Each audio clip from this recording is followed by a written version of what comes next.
There is nowhere you need to be tonight, nothing you need to solve, no weight you need to carry. Tonight, we're going to drift backward together, gently, across an ocean of time so vast that it softens the edges of everything. We're going to visit a world that vanished long ago, a world of warm green forests and slow rivers and creatures larger than houses moving quietly through the mist.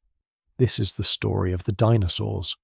Not the story of monsters, but the story of a family of living things that ruled this planet for longer than the mind can hold, and who, in the end, were lost. It is a tragic story, but a tender one. So settle in, let your shoulders fall, and let me carry you back. If you enjoy listening to sleepy prehistoric dinosaur stories like this, subscribe. I post stories like this weekly.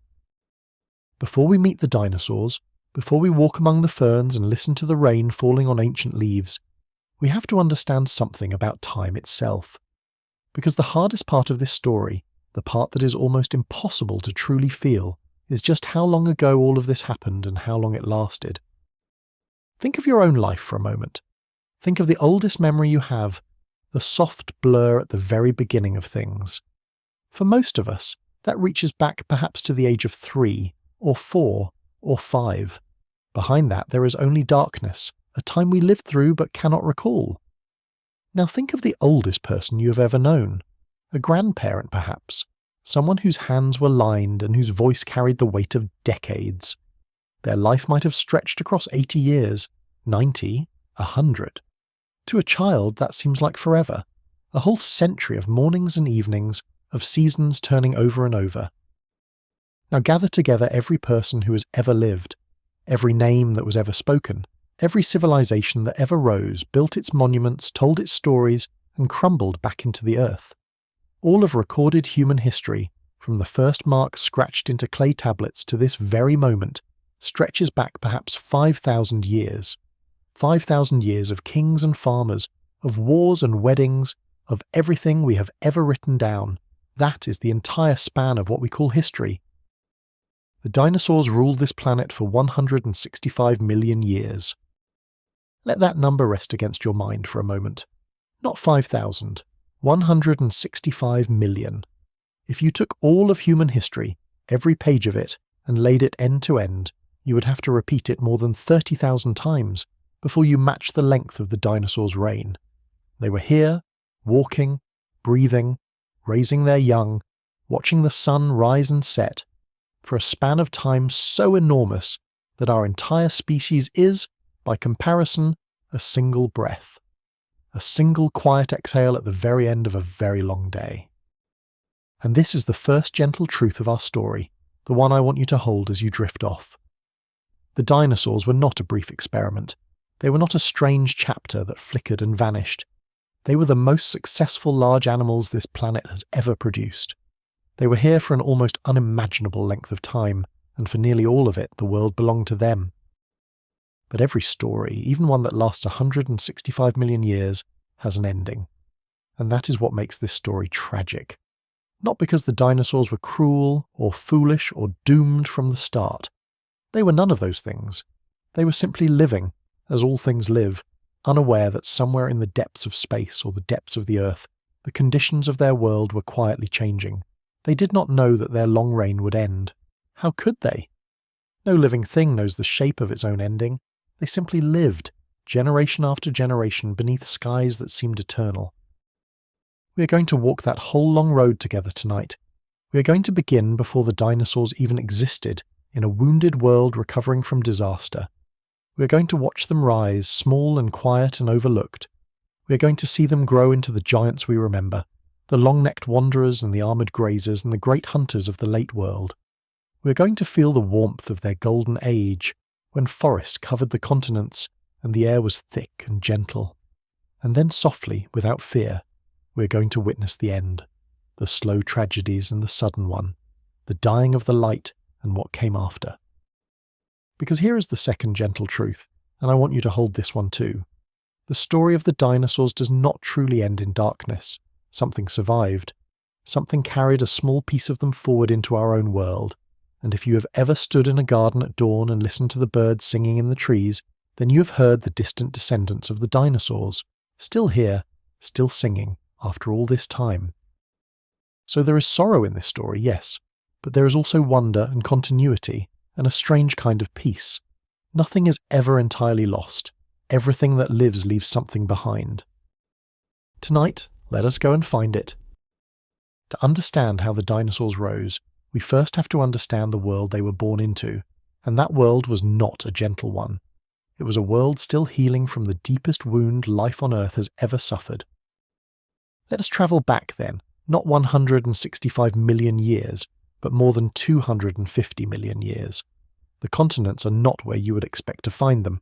There is no Atlantic Ocean, no separate Americas, no familiar shapes of land on a globe.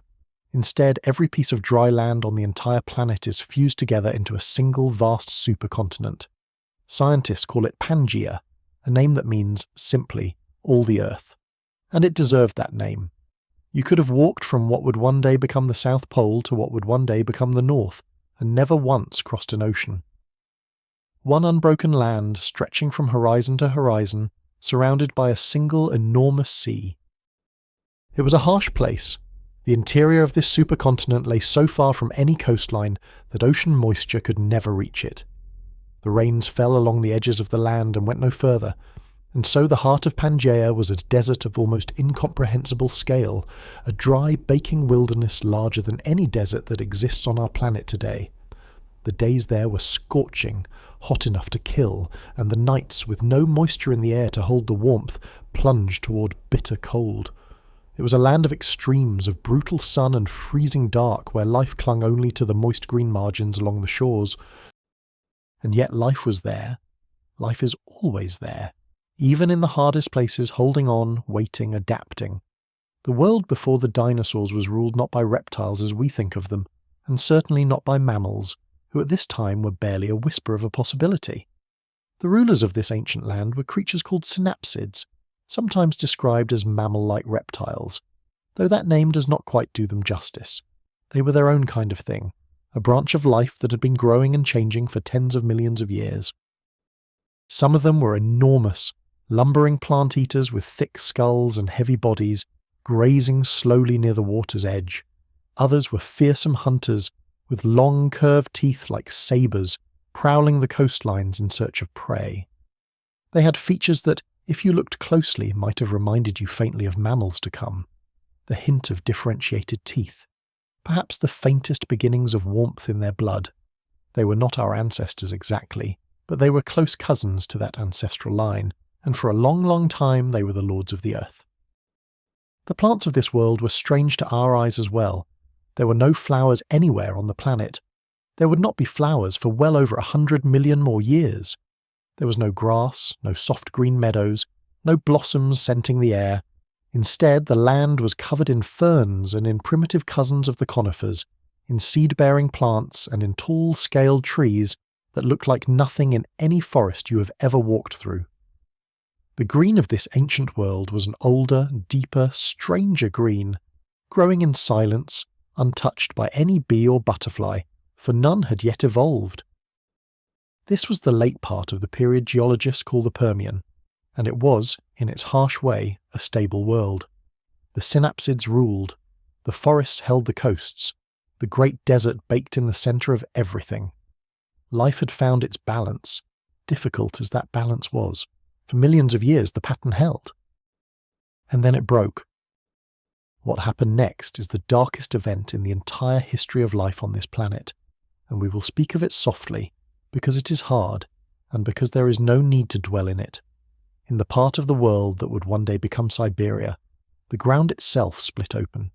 Not a single volcano, not even a chain of them, but something far larger, a wound in the crust of the earth that poured out molten rock across an area the size of a continent. It did not happen in a day, or a year, or a century. It went on in waves, for a span of time so long it is hard to hold in the mind, perhaps as long as 1,000,000 years of eruptions, layer upon layer of lava building up until it was kilometers thick in places. But the lava itself was not the true danger. The true danger was invisible. With every eruption, vast quantities of gas poured out of the earth and into the sky. carbon dioxide, sulfur, and other compounds rising into the atmosphere in amounts beyond imagining. And those gases began to change the very climate of the planet. The world grew warmer and then warmer still. The oceans, heated and choked, began to lose the oxygen that life depended on. The chemistry of the seas and the air shifted into something hostile, something that the creatures of that time were never built to survive. And so they died. This is the part we will pass through gently, like walking quietly past a place of mourning. Across the oceans and across the land, life simply could not endure the changes. The great majority of all species on Earth vanished. Scientists believe that as many as 9 out of every 10 kinds of living thing in the sea were lost, and a vast portion of life on land as well. It was the closest that complex life has ever come to ending entirely. They call it the Great Dying. It is the largest extinction in the long history of our world, larger even than the one that would one day claim the dinosaurs themselves. But here is what I want you to carry away from this dark valley in our story, the small light that we will follow forward. Life did not end. It came terrifyingly close, but it did not end. In scattered corners of the world, in places where the conditions were just slightly less hostile, a handful of survivors held on. A few kinds of reptiles, a few of the synapsids, scattered, struggling, reduced almost to nothing, but alive. And in that small, stubborn survival lay the seed of everything that would come after, the seed of the dinosaurs, the seed, eventually, of us.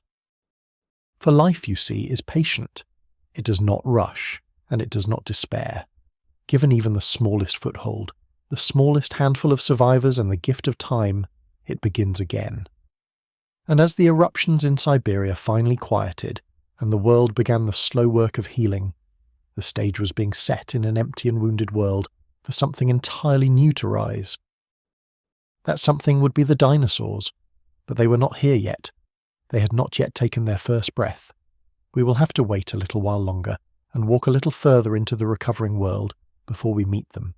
So let us walk on, gently, into the dawn of a new age and watch as the world slowly turns green again.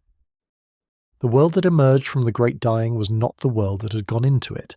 Everything had been reset. The great rulers were gone, or nearly so.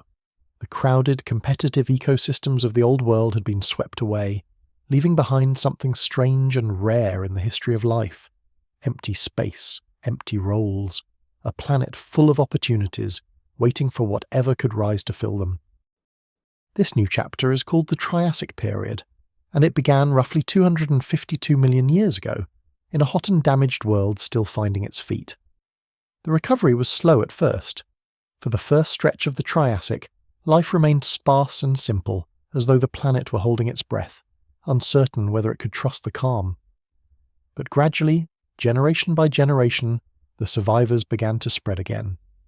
The forests crept back along the rivers. New kinds of creatures began to appear, experimenting with new shapes, new ways of living. And it was in this experimental world, this great open canvas, that a particular group of reptiles began to quietly explore a new design. They belonged to a larger family that scientists call the archosaurs, which means the ruling reptiles, and this family would eventually branch into many forms. Some of those branches would lead to the crocodiles, some would lead to the flying reptiles, and one slender, almost overlooked branch would lead, in time, to the dinosaurs. But I want to be honest with you about how the dinosaurs began, because it is one of the most touching parts of their story. They did not arrive as kings. They did not stride onto the stage as the obvious rulers of the new world. When the very first dinosaurs appeared somewhere around 230 million years ago, they were small. They were unremarkable. They were, in the great scheme of their world, nobody special at all. Picture one of these earliest dinosaurs. It would have stood perhaps as tall as a medium-sized dog, balanced on 2 slender hind legs, with small grasping hands and a long tail held out behind it for balance. It was light and quick, a nimble little runner darting through the undergrowth. It ate whatever it could find, small creatures, insects, perhaps the eggs of other animals, perhaps some plants. It was not the largest animal in its world. It was not the most powerful. It was not even the most common. It lived, as so many small creatures live, in the spaces between the giants, surviving by being fast and adaptable and clever. The truly dominant animals of the early dinosaur world were not dinosaurs at all. They were other branches of the archosaur family, and some of them were terrifying. There were great predators with enormous heads and bone-crushing jaws, some of them as large as the fearsome hunters that would come much later. There were heavily armoured plant-eaters, built like living tanks, plated and spiked against attack. And alongside them lived the last of the old synapsid line, the cousins of the future mammals still hanging on, still trying to make their way. In this crowded company, the early dinosaurs were minor players. If you had stood in that ancient landscape and tried to guess which group of animals would go on to rule the Earth for the next 165 million years, you would almost certainly not have chosen the dinosaurs. You would have looked at the great armoured beasts or the huge-headed predators and thought, surely the future belongs to these. But the future is rarely shaped by the obvious, and the dinosaurs, small and humble as they were, carried within them a few quiet gifts that would matter enormously when the world changed again. The first gift was in their legs. Most reptiles of that age and most reptiles today hold their legs out to the sides of their bodies in a sprawling posture so that they move with a kind of side-to-side waddle. But the dinosaurs had begun to do something different. Their legs were tucked directly beneath their bodies, straight down like pillars, like the legs of a horse or a deer or a person. This may sound like a small thing, but it was a profound one. It meant that dinosaurs could move with far greater efficiency. They could run faster, travel farther, and breathe more easily while they moved because their gait did not compress their lungs with every stride. In a world that would soon demand endurance and mobility, this was a treasure. The second gift was hidden inside them, in the way their bodies handled air and energy. The evidence suggests that dinosaurs, or at least many of them, had a more active kind of metabolism than the typical cold-blooded reptile. They may have run warmer, stayed active longer, and pushed through conditions that would have left other creatures sluggish and slow. They had, in some lineages, an extraordinary breathing system, with air sacs threaded through their bodies, a system so efficient that it survives today in their living descendants, the birds, who breathe more effectively than any mammal. And the third gift, perhaps the gentlest of all, was in how they cared. There is good evidence that dinosaurs, far more than the reptiles around them, tended to their young. They built nests. They guarded their eggs. Some of them, it seems, stayed near their hatchlings, protecting them through the most fragile early days of life. In an unstable world, where so much could go wrong, this devotion gave their offspring a precious extra measure of safety. So there they were, these small, warm, swift, attentive creatures, living in the shadows of their larger neighbours, carrying gifts they did not know they possessed. For millions of years they remained minor. The world did not yet need what they had to offer. And then the world changed, again. This is one of the strangest and most fascinating turns in the whole story, and for a long time, almost no one even knew it had happened. Around 234 million years ago, the climate of the planet underwent a dramatic shift. The dry, stable patterns of the Triassic broke down, and for a span of perhaps 2 million years the world grew wet. Extraordinarily wet. Rain fell across the continents with a frequency and intensity that the land had not known in a very long time.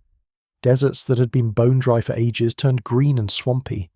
Rivers swelled. Lakes appeared where there had been only sand. Scientists call this strange, soggy chapter the Carnian pluvial episode, the great rains of the Carnian age. And this long season of rain was, for many of the old rulers, a disaster. The great armoured plant-eaters and the huge-headed predators had been built for a drier, more seasonal world. As their habitats flooded and their food sources changed, and their nesting grounds turned to mud, many of them faltered. Their numbers thinned. Some lineages began the long slide toward extinction. But the rains, which were a tragedy for the old rulers, were an opportunity for the small and the adaptable. And who was small and adaptable? The dinosaurs. The wet new world, with its expanding forests and its abundant plant life, suited them well. They could move easily through the changing landscape on their efficient legs. They could stay active in the cool, cloudy, rain-soaked conditions when slower creatures grew sluggish. And as the old giants struggled, the dinosaurs began, quietly, to spread. When the rains finally ended and the world settled into a new pattern, the balance of power had begun to shift. The dinosaurs were no longer quite so marginal. Their numbers had grown, their forms had begun to diversify. They had taken their first real steps out of the shadows. The age that would belong to them was still gathering, still forming, but it had begun. The long, patient ascent of the dinosaurs was underway. And as you drift here in the warm green world of the early dinosaurs, I want you to feel the gentleness of this beginning. There was no great battle, no dramatic conquest. The dinosaurs did not seize the world by force. They simply endured and adapted and were ready when their moment came.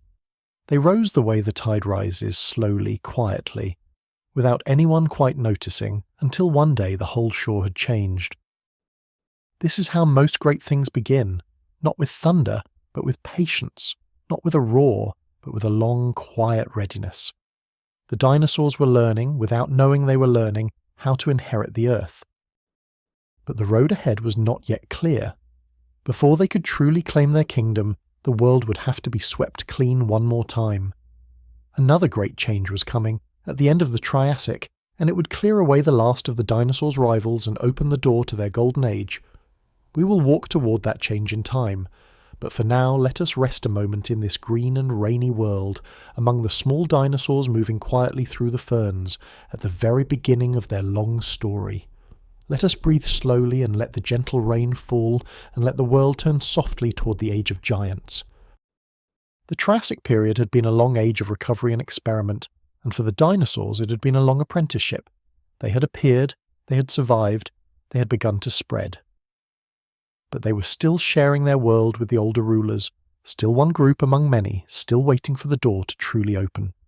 That door swung wide at the very end of the Triassic, roughly 201 million years ago, in another great upheaval that reshaped the living world. To understand this moment, we have to remember that the supercontinent of Pangaea was not a fixed and permanent thing. The continents drift, always, slowly, riding on the molten currents deep within the Earth. And by the end of the Triassic, Pangaea had begun, after all those ages of being whole, to tear itself apart. A long rift was opening, a vast crack running through the heart of the supercontinent, the first beginning of the ocean that would one day become the Atlantic. And where the Earth's crust splits, fire follows. Along that great rift, volcanic activity erupted on an enormous scale. It was, in its way, an echo of the older catastrophe that had ended the Permian, though not quite so severe. Once again, lava poured out across huge regions of the land. Once again, gases rose into the sky and changed the climate. The world warmed. The chemistry of the air and the oceans shifted, and once again, life faced a hard accounting. Many creatures did not survive this end of Triassic crisis. A great many of the dinosaurs' remaining rivals, the last of the large archosaurs that were not dinosaurs, the great predators and the armoured grazers that had dominated the Triassic, were swept away. The competition that had kept the dinosaurs in the shadows for so long was, at last, removed. And the dinosaurs, for reasons we still do not fully understand, came through. Perhaps it was those quiet gifts again, the efficient bodies, the active metabolisms, the careful tending of young. Perhaps it was simply chance, the great unfeeling lottery of survival that decides so much in the history of life. But whatever the reason, when the dust settled and the world began once more to heal, the dinosaurs found themselves in a position they had never held before. They were alone at the top. The age that followed is called the Jurassic period, and it was, for the dinosaurs, a kind of paradise. With their rivals gone and the world recovering into warmth and green abundance, the dinosaurs began to do what life always does when given room and time. They diversified, they grew, they spread into every corner of the living world and took on 1,000 new shapes. The long apprenticeship was over, the golden age had begun. And what a world it was to be alive in. As the Jurassic unfolded, the climate across much of the planet was warm and gentle, far warmer on average than the world we know today. There were no polar ice caps. Even the regions near the poles were green and forested, mild enough for cold-blooded creatures to thrive. The breaking apart of Pangaea was creating new coastlines, new seas, new corridors of moist air that brought rain deeper into the continents. The harsh deserts of the Triassic gave way to lush, humid landscapes. Forests of tall conifers spread across the land, mighty cousins of the redwoods and pines and monkey puzzle trees, some of them towering over 100 feet into the warm air. Beneath them grew thick groves of ferns and cycads and ginkgos, a soft green understory carpeting the forest floor. There were still no flowers, there was still no grass. The world was painted in the deep greens of an older kind of plant life, but it was abundant, and it was generous, and it could feed creatures of truly enormous size. And so creatures of enormous size is exactly what evolved. This is the age when the dinosaurs became the giants we remember and love, and of all the giants none capture the imagination quite like the great long-necked plant-eaters, the sauropods. I want to spend a little time with them, here in the warm Jurassic forests, because they are among the most wonderful animals that have ever existed, and there is something deeply peaceful about them that suits a quiet night. Imagine, if you can, an animal the length of 3 or 4 buses parked end to end. Imagine a neck so long that it could reach the very tops of the tallest trees, sweeping slowly back and forth to gather the soft needles and leaves of the high canopy. Imagine a body the size of a house, supported on 4 pillar-like legs, each foot broad and round like the foot of an elephant, only far larger. Imagine a long tail trailing out behind, a slow counterweight to that impossible neck. These were the sauropods, and they were the largest animals ever to walk upon the land before or since. Some of them reached lengths of 70, 80, even 90 feet. Some weighed as much as a dozen elephants. The largest of them all, creatures that would appear later in the dinosaur story, may have stretched well over 100 feet from nose to tail, and weighed as much as 70 or 80 tons. Numbers like these are almost impossible to truly picture. So instead, just imagine standing in a quiet forest at dawn and feeling, before you see anything at all, a faint trembling in the ground beneath your feet. A slow, rhythmic pulse, like a great heartbeat moving through the earth, and then, through the mist between the trees, a shape, vast and dark and impossibly tall, moving with unhurried grace. A long neck rising, reaching up into the canopy, a massive body following, footstep by deliberate footstep. This was a sauropod walking through its world, and the whole forest must have moved to its rhythm. What I find most peaceful about these animals is their gentleness. For all their staggering size, the sauropods were not hunters. They were grazers, browsers, slow and patient eaters of plants. They spent their days, very likely, in the simple and endless work of feeding, gathering enough greenery to sustain those enormous bodies. A creature that size needed to eat a tremendous amount, hundreds of pounds of vegetation every day, and so the sauropod's life was, in a sense, a long slow meditation upon the forest, a continuous quiet harvest of leaves and needles. They likely moved in herds, these gentle giants, travelling together across the ancient floodplains, the young sheltered in the centre, the great adults forming a moving wall of muscle and bone around them. We have found their footprints, preserved in stone, whole trackways where many sauropods walked side by side in the same direction, and it tells us they were social creatures, companions to one another, journeying together through the warm world. And we have found their nesting grounds too, vast areas where sauropods returned year after year, generation after generation to lay their eggs. The eggs themselves were surprisingly small, given the size of the animals that laid them, about the size of a large grapefruit, for an egg cannot grow beyond a certain size without its shell becoming too thick for the hatchling to break through or for air to pass within, and so the largest animals that ever lived began their lives as tiny things, small enough to hold in 2 hands, hatching out into a dangerous world and beginning the long, slow journey toward gianthood, growing and growing for decades until they reached their towering adult size. There is something almost unbearably tender in that image. The greatest giants the land has ever known, beginning as fragile hatchlings, vulnerable to every predator and every accident, most of them never surviving to adulthood at all. The few that did survive grew slowly into magnificence, and lived, perhaps for many decades, moving through the forests of the warm world, harming nothing, eating leaves, raising the next generation, and then passing quietly on. Their whole existence a long, slow, peaceful procession through green and ancient light. But the Jurassic was not only the age of the gentle giants. Where there are great herds of plant-eaters, there are always hunters, and the Jurassic had its hunters too. These were the great predatory dinosaurs, the theropods, walking on 2 powerful legs, armed with sharp teeth and grasping claws. Some of them were modest in size, swift and agile, hunting smaller prey. But others grew large and formidable, the apex predators of their world, capable of challenging even the smaller sauropods, or of bringing down the plated and armoured plant-eaters that shared their landscape. I want to speak of these hunters gently too, because it is easy to think of them as villains, but they were not. A predator is not cruel. A predator is simply a creature doing what it must to live, as all creatures do. The great hunters of the Jurassic were no more wicked than a wolf or a lion or a hawk is wicked. They were part of the slow, balanced machinery of life, the means by which the herds were kept healthy, the old and the sick and the weak gently culled, the great cycle of energy passed from the green plants to the grazing giants to the hunters, and at last back to the soil. There is no tragedy in a predator's hunger. The tragedy in our story lies elsewhere, far ahead, in an event that no hunter and no herd could have foreseen.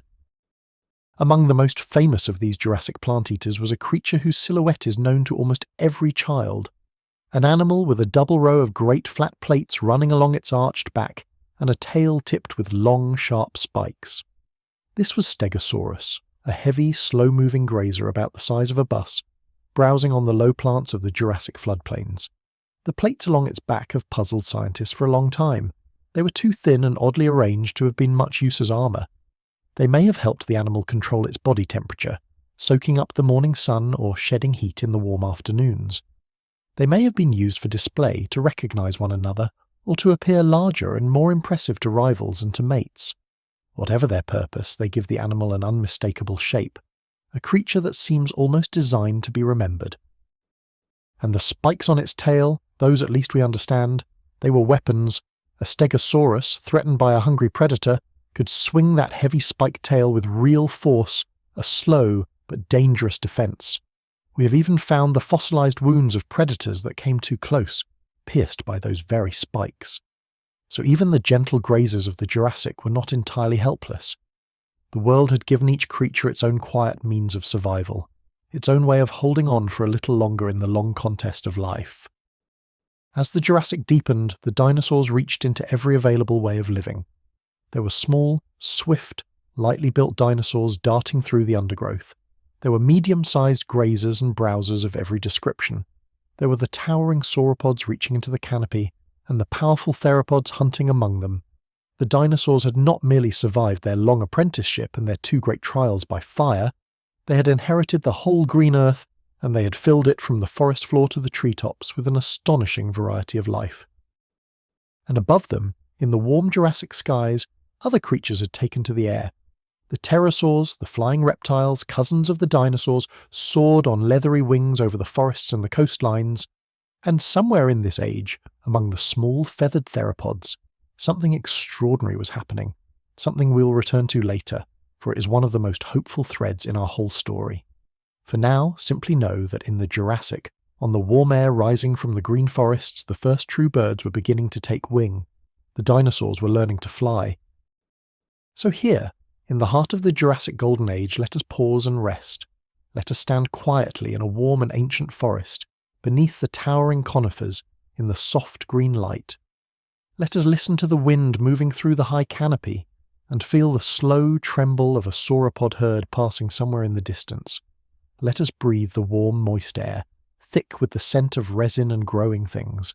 The world is at peace in this long, golden afternoon. The dinosaurs are everywhere, in every shape and size, masters of a gentle and abundant world. They do not know how their story will end. They do not need to. For now, the forests are green, the sun is warm, and the long reign of the dinosaurs has only just begun. We have a long way still to travel, you and I.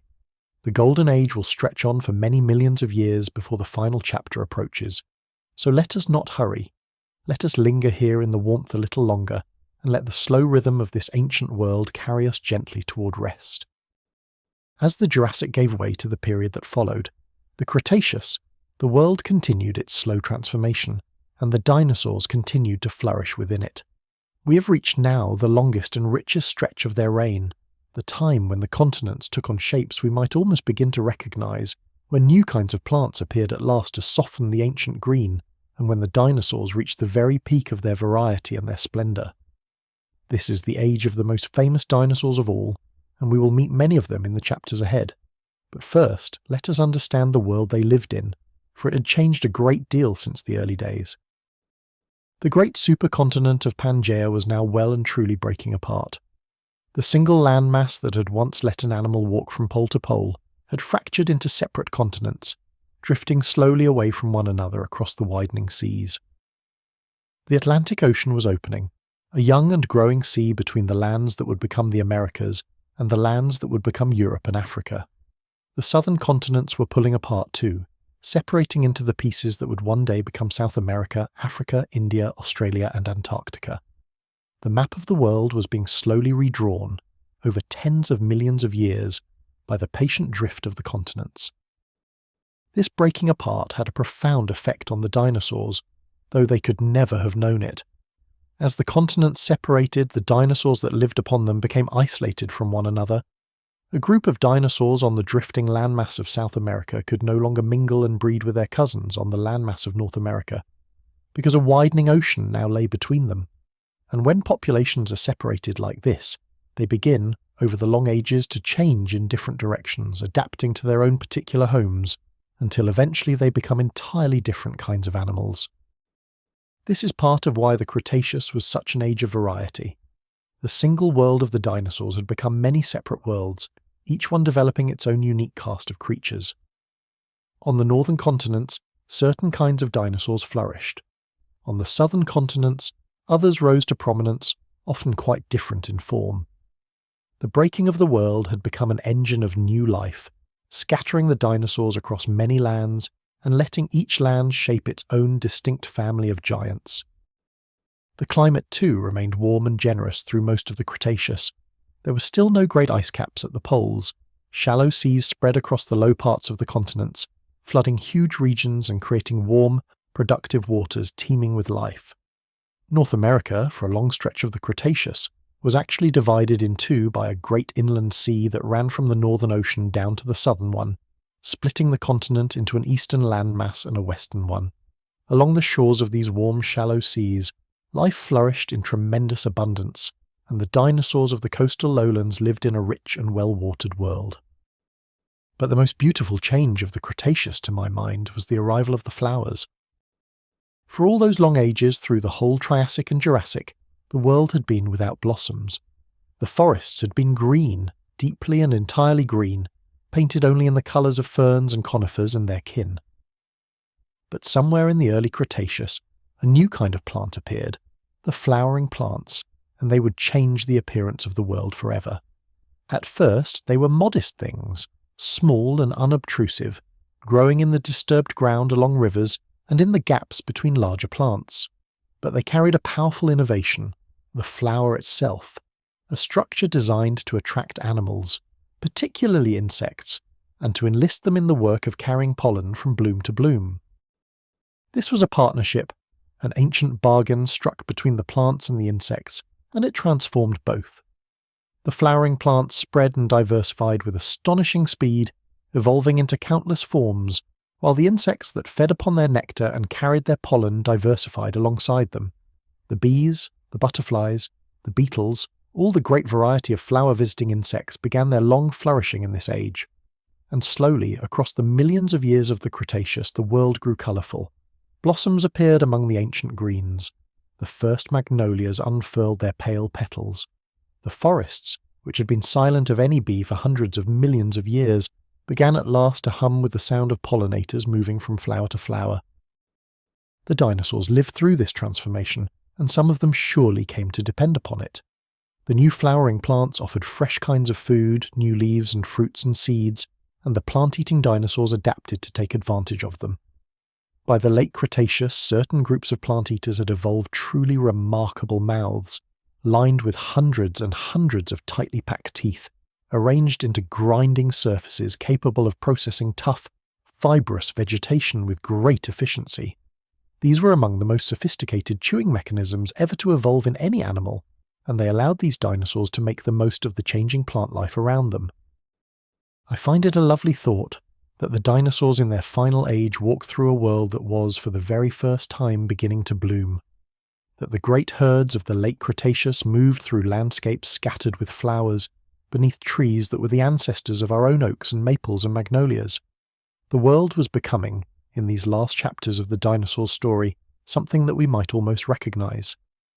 The deep, strange, alien green of the early ages was softening into something closer to the living world we know, and the dinosaurs were there to see it, to walk through the first flowering forests in the warm light of the late Cretaceous sun. It is one of the quiet ironies of this story that the dinosaurs reached their greatest variety and their most spectacular forms in their very last age, in the final stretch of time before the end. The Cretaceous was not a period of decline. It was a period of magnificent flourishing. If you could choose a single moment in all the long reign of the dinosaurs to visit, to see them at their most varied and most wonderful, you would choose the late Cretaceous in the last few million years before the close of their story. They were not fading. They were not diminished. They were at their peak, more diverse and more remarkable than they had ever been when the end came. And that, perhaps, is part of what makes their story tragic in the truest sense. A tragedy is not simply a sad story. A tragedy is the fall of something great, something at the height of its powers, brought low not by its own failings, but by forces beyond its understanding or control. The dinosaurs were not a tired and dying lineage when the end arrived. They were thriving. They were the undisputed lords of a rich and beautiful world, and they had been so for an almost unimaginable length of time. They had every reason, if they could have had reasons at all, to expect their reign to continue forever. But before we approach that ending, let us spend more time among them, here at the height of their glory. For the late Cretaceous is home to the dinosaurs whose names we know best: the great hunter of the northern plains, the three-horned grazer, the duck-billed herds, the armoured tanks and the bone-headed battlers.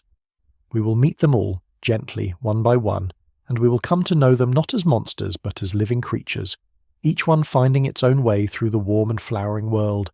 And then, when we have walked among them long enough to love them, we will follow them softly toward the close. So rest a while longer in this warm and blooming age. Let the first flowers open in the ancient forests. Let the great herds move slowly across the green floodplains, beneath skies crossed by soaring pterosaurs and now by the first true birds. The world is full of life, full of variety, full of quiet wonder. The dinosaurs are at their height, and the sun for now is still warm upon the land. Let us walk now, slowly, into the late Cretaceous, and meet some of the dinosaurs who lived there. We will begin with the plant-eaters, the great peaceful herds that filled the floodplains and forests, because they were the foundation of everything. Without the abundant grazers and browsers, there could have been no great predators, no balanced living world. The plant-eaters were the heart of the dinosaur kingdom, the slow green engine that turned sunlight and leaves into the flesh and bone of giants. Among the most numerous of these gentle dinosaurs were the duck-billed dinosaurs, the hadrosaurs. If you had stood on the coastal lowlands of the late Cretaceous, looking out across the floodplains, it is the duck-bills you would most likely have seen, moving in their great herds across the land. They were large animals, some of them stretching 30 or 40 feet from nose to tail, but they were not fearsome. They were grazers and browsers, walking sometimes on all four legs and sometimes rising onto their two powerful hind legs, cropping the low plants and reaching into the lower branches of the trees. Their name comes from the broad, flattened shape of their snouts, which does indeed resemble the bill of a duck, though it was not soft like a duck's bill but covered in firm tissue, well suited to gathering mouthfuls of vegetation. And behind that broad snout lay one of the great marvels of dinosaur biology, those extraordinary teeth I mentioned before. A duck-billed dinosaur might carry many hundreds of teeth in its jaws at once, packed together into great grinding batteries, replacing themselves continuously as they wore down, so that the animal always had a fresh surface for chewing the tough plants of its world. No animal before them had ever chewed quite so well, and this gift allowed the hadrosaurs to thrive in tremendous numbers. Many of the duck-bills wore wonderful crests upon their heads, hollow structures of bone rising up and back from the skull in all manner of shapes. Some were like great curved tubes sweeping backward. Some were broad and flat like the blade of a paddle. Some were rounded like a helmet. For a long time, no one understood what these crests were for, but the most beautiful explanation, and the one many scientists now favour, is that they were instruments of sound. The hollow passages within the crest connected to the animal's breathing, and air moving through them could produce deep, resonant calls, low trumpeting tones that would carry across the floodplains. Imagine that, if you can, as you rest tonight. Imagine a herd of duck-billed dinosaurs at dusk calling softly to one another across the darkening land, their hollow crests sounding low, musical notes that drifted through the warm evening air. A chorus of gentle giants, speaking to one another in the language of resonance as the Cretaceous sun went down. The duckbills were devoted parents too. We have found their nesting grounds, great colonies where many females built their nests close together, mounds of earth and rotting vegetation that would have kept the eggs warm. And around these nests we have found the remains of the hatchlings, tiny duckbills whose bones tell us they stayed in the nest for some time after hatching, too undeveloped to walk far, dependent on the care of their parents. One famous nesting site gave its discoverer the name he gave to the dinosaur itself, a name meaning good mother lizard, in honour of the care these animals so clearly gave to their young. There is a deep tenderness in that picture, the great herds returning year after year to the same nesting grounds, the mothers tending their helpless hatchlings, the colony alive with the small sounds of new life. The dinosaurs were not cold and distant creatures. They were warm-blooded, careful, devoted in their way, raising their young as carefully as any creature does. Now let us meet a dinosaur whose face is known to nearly everyone, the three-horned grazer, Triceratops. This was a heavy, powerful plant-eater, walking on 4 sturdy legs, with a body roughly the size of a large elephant or larger. But it is the head of Triceratops that we remember, that great and astonishing head, perhaps the most remarkable head of any land animal that has ever lived. From above its eyes rose 2 long, forward-pointing horns, each one capable of reaching 3 feet in length.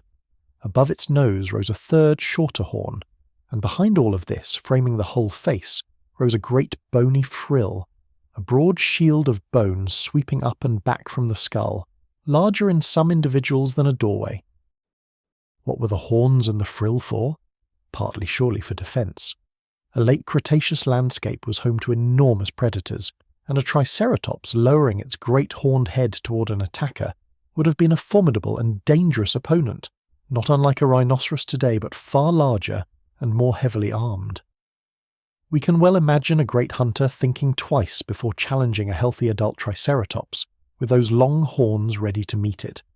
But the horns and frill were likely about more than defence. They were probably also about display and recognition, the way the antlers of a deer or the great frills of certain lizards are today.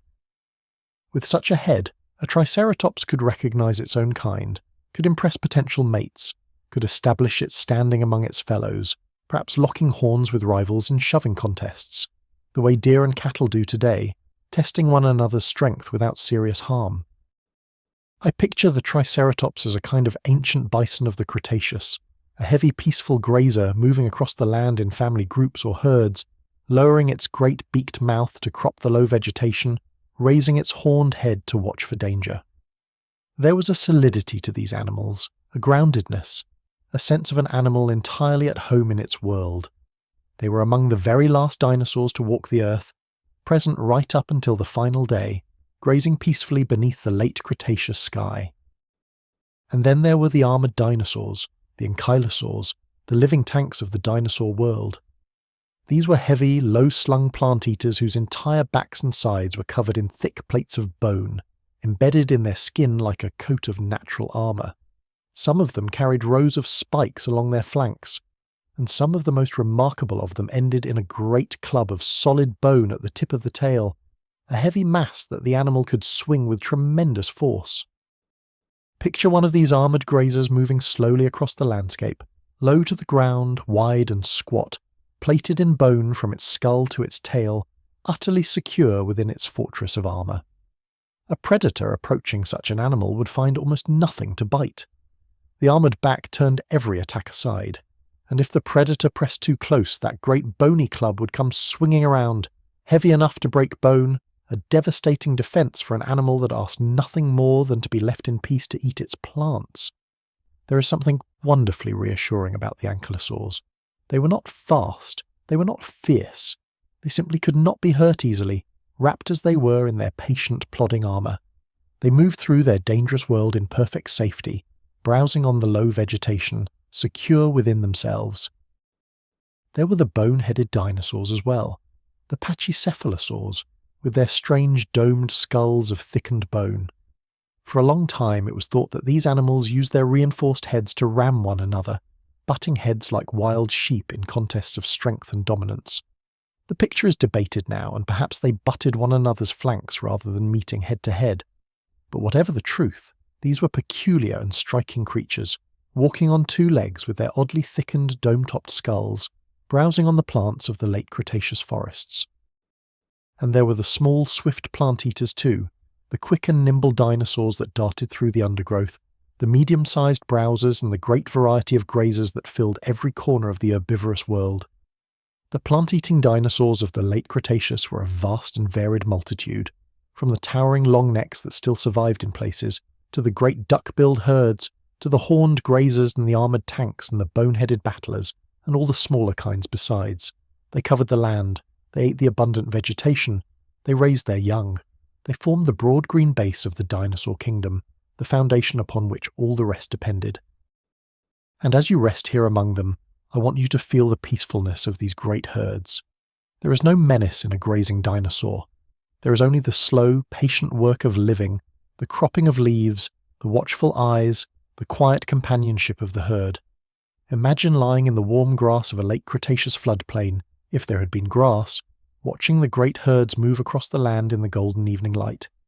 The duckbills calling softly to one another, the triceratops lowering their horned heads to graze, the armoured ankylosaurs plodding slowly past, the young sheltered among the adults, the whole vast, peaceful community of plant-eaters going gently about the business of life, beneath a warm and ancient sky.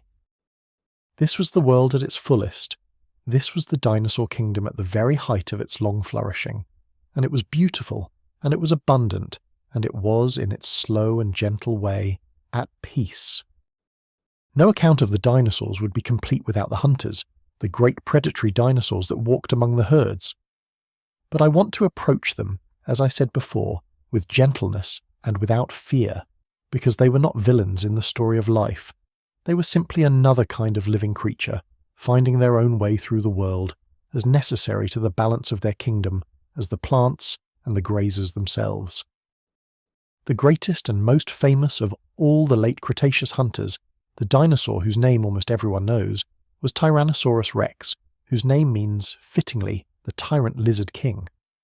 And it is worth pausing to truly appreciate this animal, not as the roaring monster of films, but as the remarkable living creature it actually was. Tyrannosaurus was enormous, one of the largest land predators that has ever existed. A full-grown adult might stretch 40 feet from the tip of its snout to the end of its long tail, and stand 12 or 13 feet high at the hip, with its great head held even higher. It might weigh as much as a large elephant, perhaps 7 or 8 tons of muscle and bone. It walked upright on 2 tremendously powerful hind legs, its body held horizontal, balanced by that long, heavy tail extended behind. Its arms, famously, were small, almost comically so in proportion to its huge body, but they were not weak. They were thickly muscled, and they ended in strong claws, though their exact use remained something of a gentle mystery. The true weapon of Tyrannosaurus was its head, and what a head it was. 5 feet long in the largest individuals, massively built, and filled with teeth unlike those of any other predator. The teeth of most meat-eating dinosaurs were like blades, flattened and serrated, made for slicing flesh. But the teeth of Tyrannosaurus were different. They were thick and round in cross-section, more like enormous spikes or railway spikes than blades, some of them as long as a banana including the root. These were not slicing teeth. These were crushing teeth, bone-breaking teeth, and the jaws that drove them could bite with a force greater than that of any other animal known to have lived on land, a bite powerful enough to crush bone outright, to bite clean through the body of its prey. We have learned a great deal about Tyrannosaurus, far more than about almost any other dinosaur, because so many of its bones have been found and studied so carefully. We know that it had keen senses, with large parts of its brain devoted to smell and to vision. We know that its eyes faced forward, giving it the kind of depth perception that hunters need to judge distance.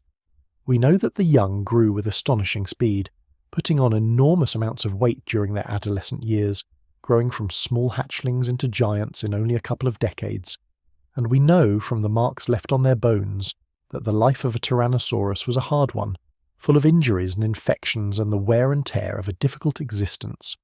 They were powerful, but they were not invulnerable. They suffered. They aged. They lived hard lives in a hard world, and most of them, like most creatures of every kind, did not reach old age. There has been a long and gentle debate among scientists about exactly how Tyrannosaurus made its living. Was it a hunter, actively pursuing and killing its prey? Or was it a scavenger, feeding mostly on animals that were already dead? The truth, as is so often the case, is probably somewhere in between. A creature as large and powerful as Tyrannosaurus would almost certainly have taken food wherever it could find it, hunting when the opportunity arose, scavenging when it did not, as great predators do today. The lion does not refuse a free meal, and neither surely did the tyrant king. It was an opportunist, a survivor, taking what the world offered, as all living things must. I find something almost moving in the figure of Tyrannosaurus, when you set aside the fearsome image and simply consider the animal itself.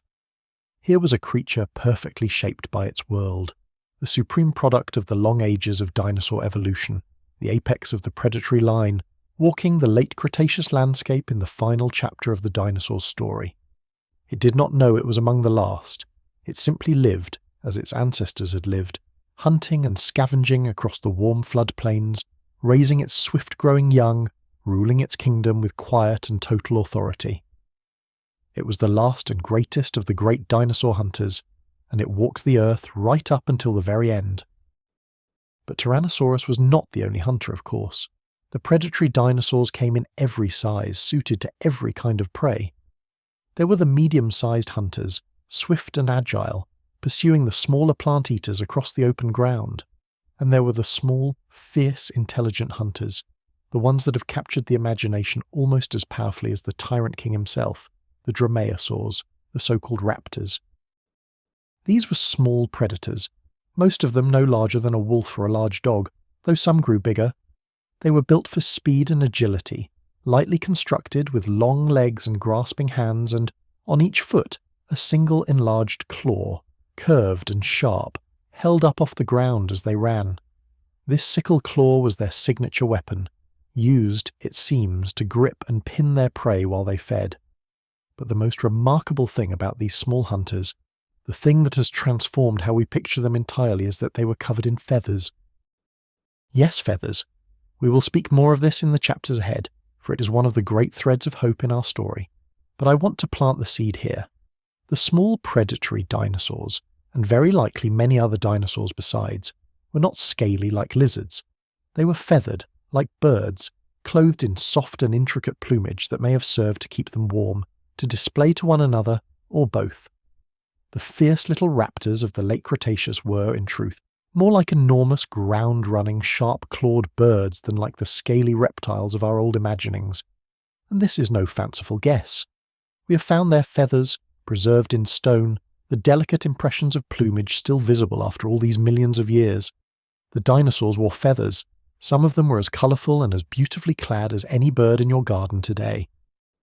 There is good evidence, too, that some of these small hunters were intelligent and possibly social, hunting in coordinated groups, communicating with one another, working together to bring down prey larger than themselves. They had, for dinosaurs, relatively large brains, and brains, where they appear, tend to mean cleverness, cooperation, and complex behaviour. Picture a pack of feathered raptors moving through the late Cretaceous forest, swift and alert and clothed in plumage, calling softly to one another, coordinating their movements, as much like a flock of clever ground birds as like any monster. The reality of the dinosaurs is so much stranger and more wonderful than the old stiff, scaly images. They were vivid, feathered, warm-blooded, intelligent creatures, far closer to the living birds than to anything else alive today. And so the late Cretaceous world was complete. The vast herds of peaceful plant-eaters spread across the land, the great hunters moving among them, the swift feathered raptors hunting in the forests, and overhead, the pterosaurs and the early birds crossing the warm sky. Every role was filled. Every corner of the living world held its dinosaur. The kingdom was at its height, balanced and abundant and magnificent. the product of 160 million years of patient flourishing. The hunters and the hunted lived together in the ancient balance, as predators and prey always have, neither one good nor evil, both simply alive, both simply doing what living things must do to carry on. There was no cruelty in it, and no malice. There was only the long, slow, beautiful machinery of life, turning and turning beneath the warm Cretaceous sun as it had turned for an almost endless span of time. But that warm sun, which had shone so long and so generously upon the dinosaurs, was about to be dimmed. The end of their long story was approaching now, drawing nearer with every passing age. And though the dinosaurs could not have known it, though no creature among them could have sensed it, the warm and golden world they ruled was living through its final chapters. We will walk toward that ending now, gently, softly, without fear. But first, let us rest a while longer in the fullness of the dinosaur kingdom, at the very height of its long and gentle reign. Before we follow the dinosaurs toward the close of their story, I want to spend a quiet hour with one of the most beautiful discoveries in all of science, because it is the thread of light that runs through the whole tragedy, and it will comfort us when we reach the dark.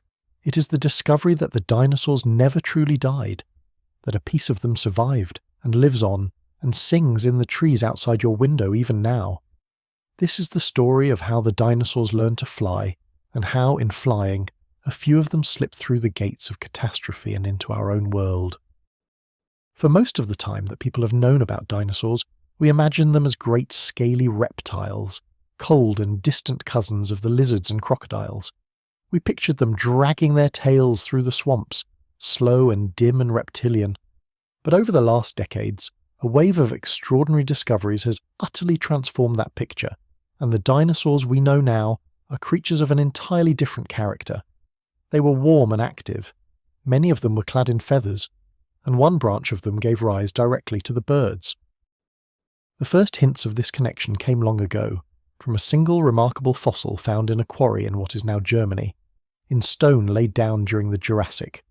The creature it preserved was small, about the size of a crow or a magpie, and at first glance it looked like a small dinosaur with a long bony tail, with teeth in its jaws, with clawed fingers on its hands. But pressed into the fine stone all around it, with breathtaking clarity, were the unmistakable impressions of feathers, feathered wings, a feathered tail. This creature, which lived 150 million years ago, was a kind of bridge between worlds, half dinosaur and half bird, carrying the features of both. It was named Archaeopteryx, the ancient wing, and for a long time it stood almost alone, a tantalizing hint of a connection that few fully understood. But in time, especially from the rich fossil beds of China, came a flood of new discoveries that settled the question entirely. Fossil after fossil emerged, preserved in conditions so perfect that the soft tissues had survived, and again those fossils showed the same astonishing thing: feathers. Not just on the bird-like creatures, but on dinosaurs of many kinds. Small predators clothed in fuzzy down, larger hunters bearing true feathers on their arms and tails. Some specimens preserved so beautifully that scientists could even study the microscopic structures within the feathers that, in living birds, determine colour, and from these they have begun to reconstruct the actual coloration of dinosaurs that died 100 million years ago and more. We know now that some dinosaurs were reddish-brown, some were patterned with stripes, some had iridescent, shimmering plumage, glinting black and blue and green like the feathers of a crow or a starling in the sun. Think of that for a moment as you rest. We can know the colours of a creature that has been gone for 100 million years. We can know that a particular small dinosaur was russet red along its body, with a banded tail, with shimmering dark wings. The dinosaurs were not the drab grey-green giants of old illustrations. They were vivid, varied, beautifully coloured creatures, many of them as bright and as elaborately plumed as any bird alive today. The ancient world was full of colour, full of display, full of the same beauty we see in the birds around us now. And it slowly became clear that the birds were not merely related to the dinosaurs. The birds were dinosaurs. They had evolved from a particular group of small, feathered, two-legged predatory dinosaurs, the same broad group that included the swift raptors we met before. Over the long ages, certain of these small feathered hunters grew lighter and lighter. Their feathers grew longer and more complex, their arms grew into wings, and at last, in the warmth of the ancient skies, they took to the air. The feathers had not evolved for flight in the beginning. They had likely evolved first for warmth and for display, the way the feathers of so many flightless birds serve those purposes today. But once an animal is covered in feathers, the path to flight lies open, and the small feathered dinosaurs walked that path step by step over millions of years until some of them could fly. By the late Cretaceous, when Tyrannosaurus walked the northern plains and the great herds of duckbills filled the floodplains, the skies were already home to true birds. They shared the air with the older flying reptiles, the pterosaurs, but the birds were something new, something that had grown directly out of the dinosaur line. They were small, most of them, flitting through the forests and along the coasts, building their nests, raising their young, singing perhaps the first songs ever sung. The dinosaurs had given rise to a new kind of creature, one that could escape into the sky, one that carried the dinosaur heritage on wings of feather and bone. I want you to hold on to this gently as we walk toward the dark part of our story, because the great tragedy that is coming, the catastrophe that ended the long reign of the dinosaurs, did not take everything. The giants would fall, the great hunters and the vast herds and the towering longnecks and the armoured tanks, all of them would be lost. But the birds, the small feathered descendants of the dinosaurs, already aloft in the sky, already small and quick and adaptable, would find a way through. A handful of them would survive the catastrophe that destroyed all their giant cousins, and from that handful would descend every bird that has ever lived since. Every sparrow and every eagle, every robin singing at dawn and every gull crying over the sea, every hummingbird and every owl and every wren. They are all, every one of them, living dinosaurs, the direct descendants of those small feathered creatures of the ancient world, carrying the dinosaur line forward across the great gulf of the extinction and into our own time. So when we reach the end of the dinosaur story, and the world goes dark and the giants fall silent, remember the birds. Remember that the dinosaurs did not entirely die. Remember that a piece of them slipped through on feathered wings and lives on still. The next time you wake to the sound of birdsong outside your window, in the grey light before the dawn, you will be hearing the voices of the dinosaurs, still here, still singing after all these tens of millions of years. Their reign as giants ended, but their lineage never broke. The thread runs unbroken from the small feathered hunters of the Jurassic, through the catastrophe, through all the long ages since, right up to the bird that will sing tomorrow morning while you sleep. This is the secret of the feathers, and it is the gentlest truth I know. Nothing that lives is ever entirely lost. The forms change, the giants fall, the worlds end and begin again, but life carries something forward, always, on whatever wings it can find. The dinosaurs learned to fly, and in flying a few of them flew right past the end of the world. Let's slow our pace now and simply spend a day in the world of the dinosaurs, here at the height of the late Cretaceous before the shadows lengthen. Let's walk through it from dawn to dusk gently, taking in the small details of the living world so that when we come at last to the end, we will have known this place and loved it, and felt at home in it. There is no danger here tonight. There is only the slow, peaceful unfolding of an ordinary day in a world that has been gone for 66 million years. The day begins in darkness, in the cool quiet before the dawn. The great forests of the late Cretaceous stand silent and still, the tall trees rising into the dark, the air heavy with moisture, and the green scent of growing things. The first light comes slowly, a paling of the eastern sky, a softening of the darkness into grey, and with the first light come the first sounds. A bird somewhere high in the canopy begins to sing, a small clear voice in the gathering dawn. Then another answers. The forest is waking. The descendants of the dinosaurs, the small feathered birds, greet the morning as their kind have greeted it ever since, and as their kind will greet it forever after, with song. As the light grows, the great herds begin to stir. Out on the wide floodplains, where the rivers wind slowly toward the warm, shallow sea, the duck-billed dinosaurs are rising from their night's rest. They have slept together, the herd gathered close, the young sheltered among the adults, for there is safety in numbers. Now they rise onto their feet, great and gentle, and begin the slow work of the day, which is above all the work of eating. A creature so large must eat a great deal, and so the morning is given over to grazing, the broad bills cropping the low vegetation, the powerful jaws grinding it with those marvellous batteries of teeth. The herd spreads slowly across the floodplain, feeding as it goes, and now and then one of them lifts its crested head and sounds a low, resonant call, and the call drifts across the morning air and is answered from elsewhere in the herd, a soft conversation of trumpeting tones, the herd keeping in touch with itself as it moves. Near the herd, but apart from it, a small family of triceratops is also feeding. The great horned grazers crop the tougher plants, the ferns and the low woody growth, their powerful beaked mouths well suited to such fare. A young triceratops, only a fraction of its eventual size, its horns still small and its frill still modest, stays close to the great bulk of its parent, sheltered in the shadow of that enormous horned head.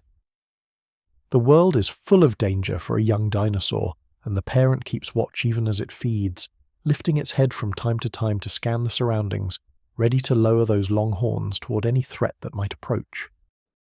The sun climbs higher, and the warmth of the day comes on. It is a warm world, this late Cretaceous, far warmer than our own, with no ice anywhere upon it and a gentle, humid air. As the heat builds, some of the animals seek the shade of the forest or the cool of the rivers. An armoured ankylosaur, plodding slowly along the forest edge, pauses in a patch of shade to rest, lowering its heavy, plated body to the ground, secure within its armour, in no hurry, threatened by nothing.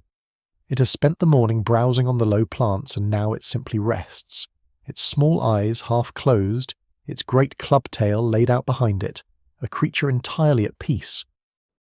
In the warm shallows of the inland sea, other kinds of life are stirring. For the dinosaurs did not rule the oceans, even at the height of their reign on land. The seas of the Cretaceous belonged to other creatures, great marine reptiles that had returned to the water long ago and made it their home. There were the long-necked plesiosaurs, paddling gracefully through the warm seas on 4 great flippers, their slender necks reaching out to catch fish. There were the great sea lizards, the mosasaurs, powerful swimming predators that ruled the late Cretaceous oceans, some of them growing to enormous size, the lords of the warm seas as Tyrannosaurus was the lord of the land. And there were sea turtles, some of them larger than any sea turtle alive today, and great schools of fish, and the coiled ammonites drifting through the water in their beautiful spiral shells, and all the rich abundance of life that filled the warm Cretaceous seas. The world was full, above and below the water, on the land and in the air, a planet teeming with life in every corner. Overhead, as the day reaches its height, the pterosaurs ride the warm air. Some of these flying reptiles had grown to truly astonishing size by the late Cretaceous, the largest flying creatures that have ever existed, with wingspans as wide as a small airplane, as wide as 30 or 40 feet from tip to tip. Imagine such a creature aloft in the bright sky, soaring on the rising warm air, its vast wings outstretched, casting a moving shadow across the floodplain below. And among the pterosaurs, smaller and quicker, the birds dart and wheel, the feathered descendants of the dinosaurs, already masters of the air, already living the lives that birds have always lived. As the long afternoon wears on, a great hunter moves through the edge of the forest.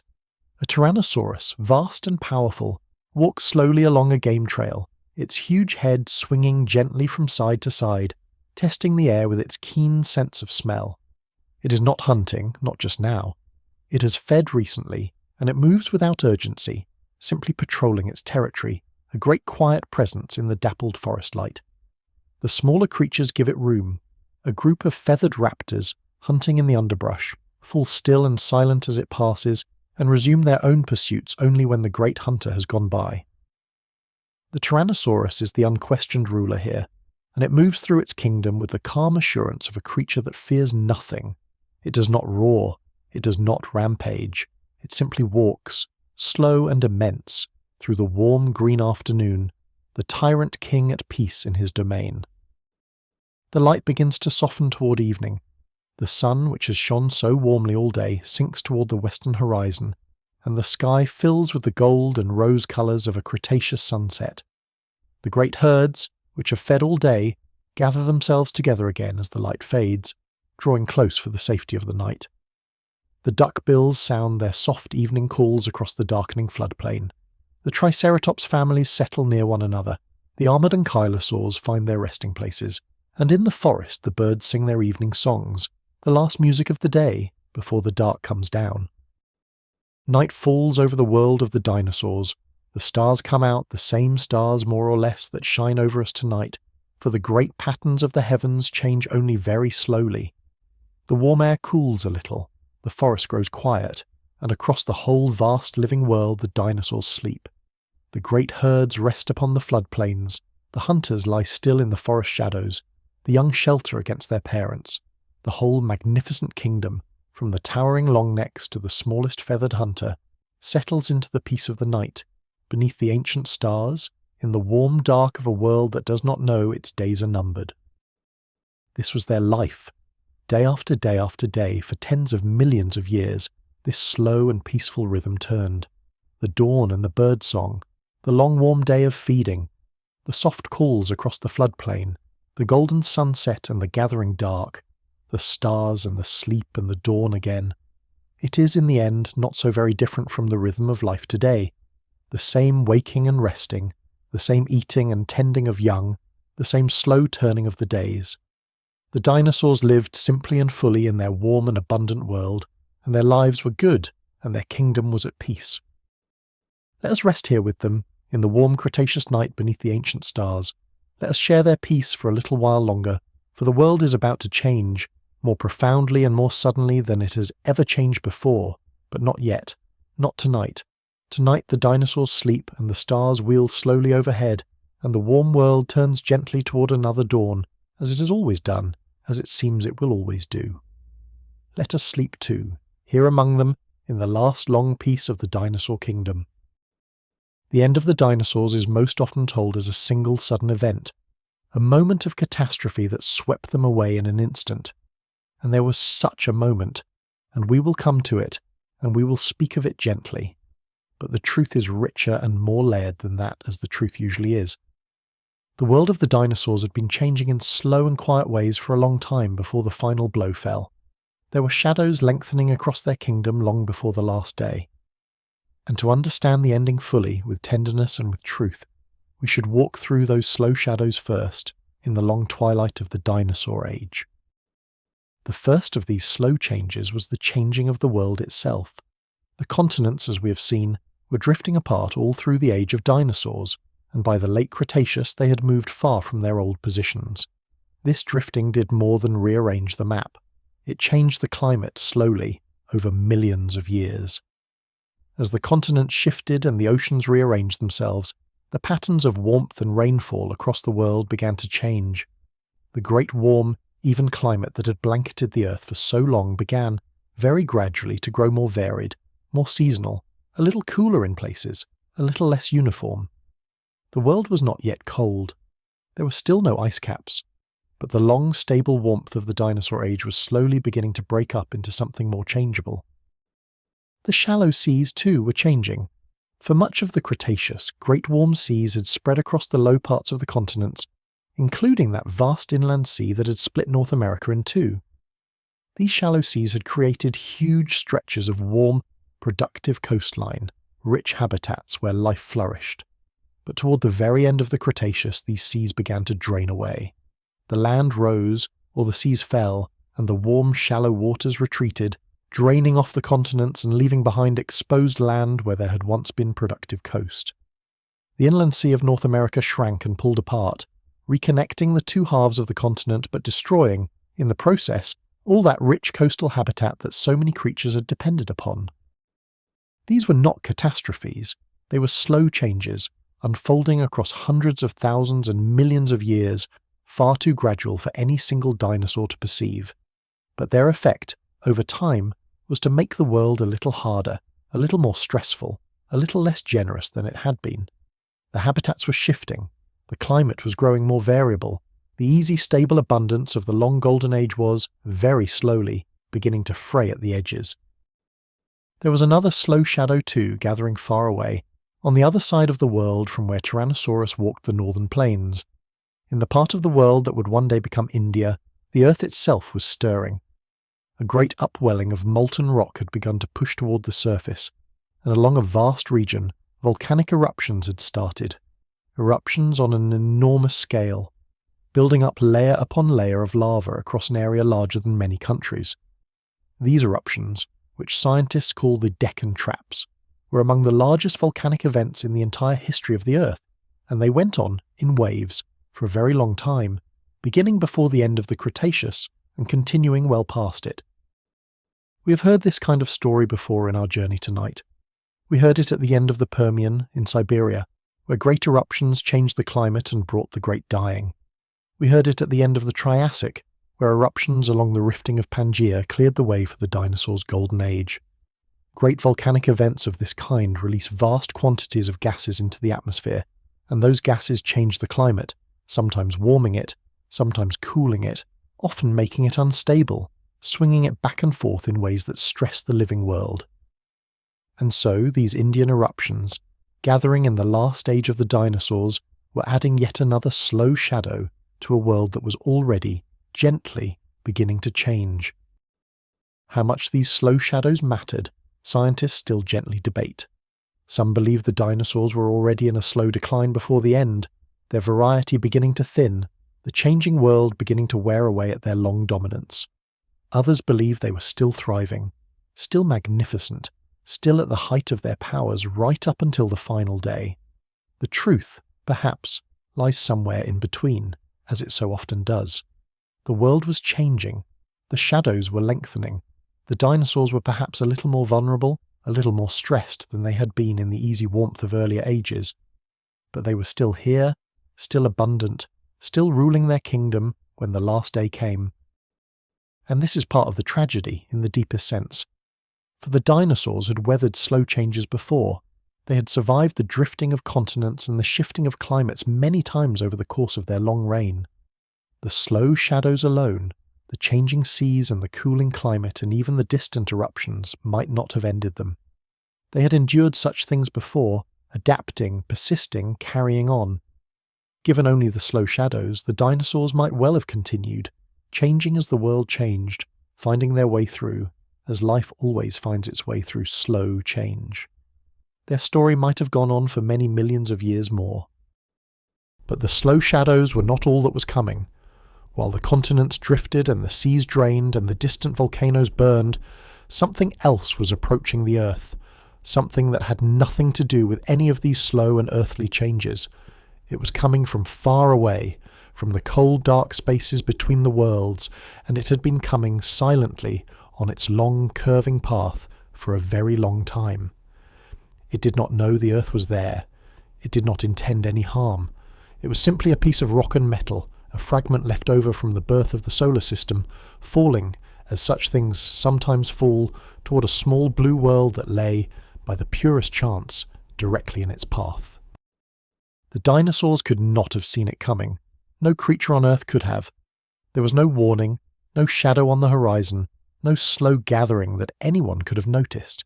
There was only the warm world turning gently as it always had, the great herds grazing on the floodplains, the hunters moving through the forests, the birds singing in the trees, the whole vast peaceful kingdom going about its ordinary days. And somewhere far above, growing nearer with each passing hour, a point of light in the night sky, a little brighter each night, that no one looked up to see. This is the heart of the tragedy, and it is why this story moves us so. The dinosaurs did nothing wrong. They were not foolish, or weak, or doomed by their own failings.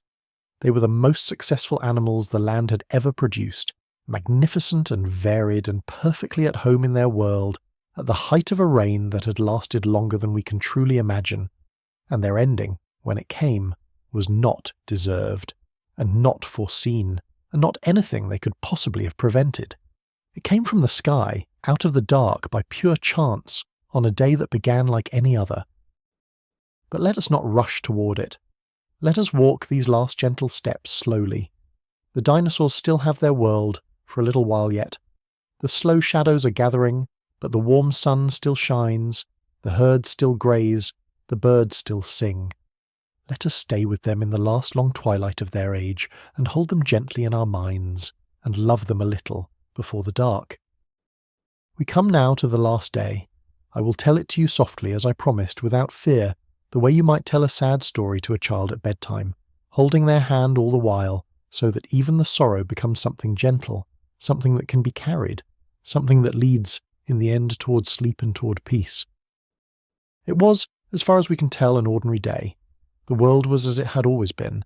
It was warm. The herds were grazing on the floodplains. The hunters moved through the forests.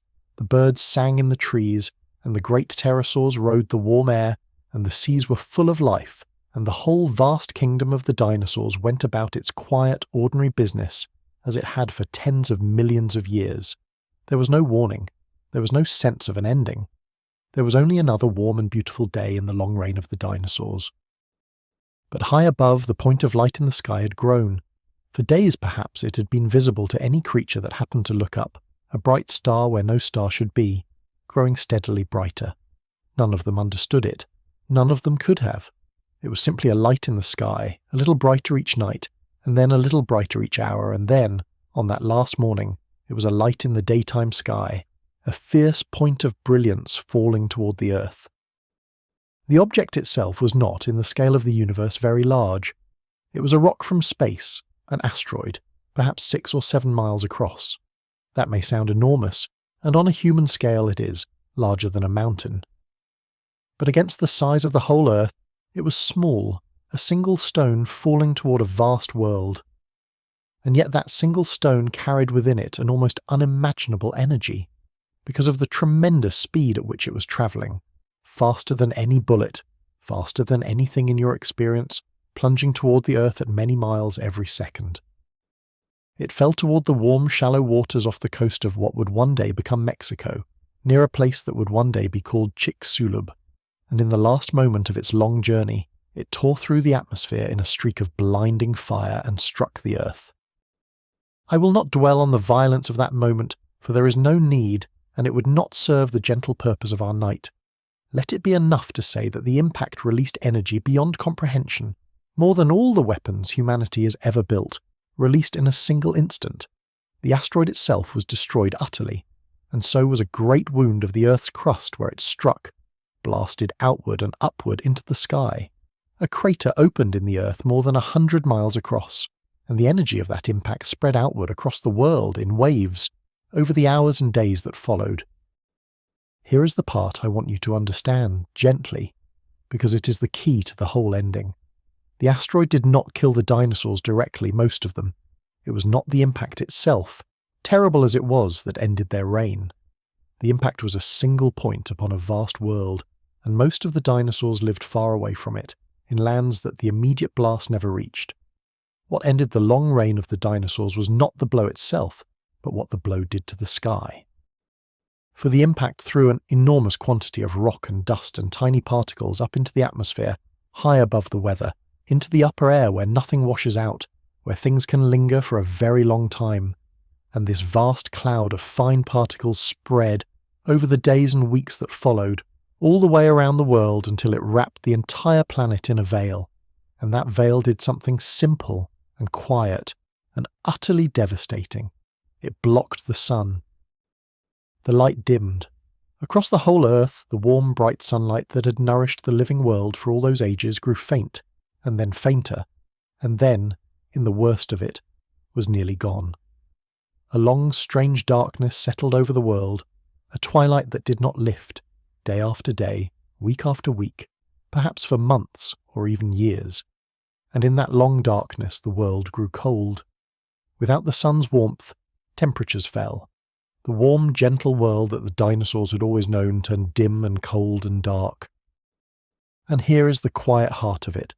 Plants need sunlight. It is the most fundamental fact of life on Earth, the foundation upon which everything else is built. The green plants gather the energy of the sun and turn it into the food that feeds all the rest of life. Take away the sun and the plants begin to fail. And when the plants fail, everything that depends upon them begins to fail too. So it was not fire that ended the dinosaurs in the end, and not the blast, and not even mainly the cold. It was hunger. It was the slow, quiet failing of the food that sustained the whole great kingdom. In the long darkness the plants withered, and the great herds of plant-eaters, the duckbills and the triceratops and all the rest, who needed such enormous quantities of vegetation to sustain their great bodies, found less and less to eat. and as the plant eaters weakened and dwindled, the great hunters who depended upon them weakened and dwindled too.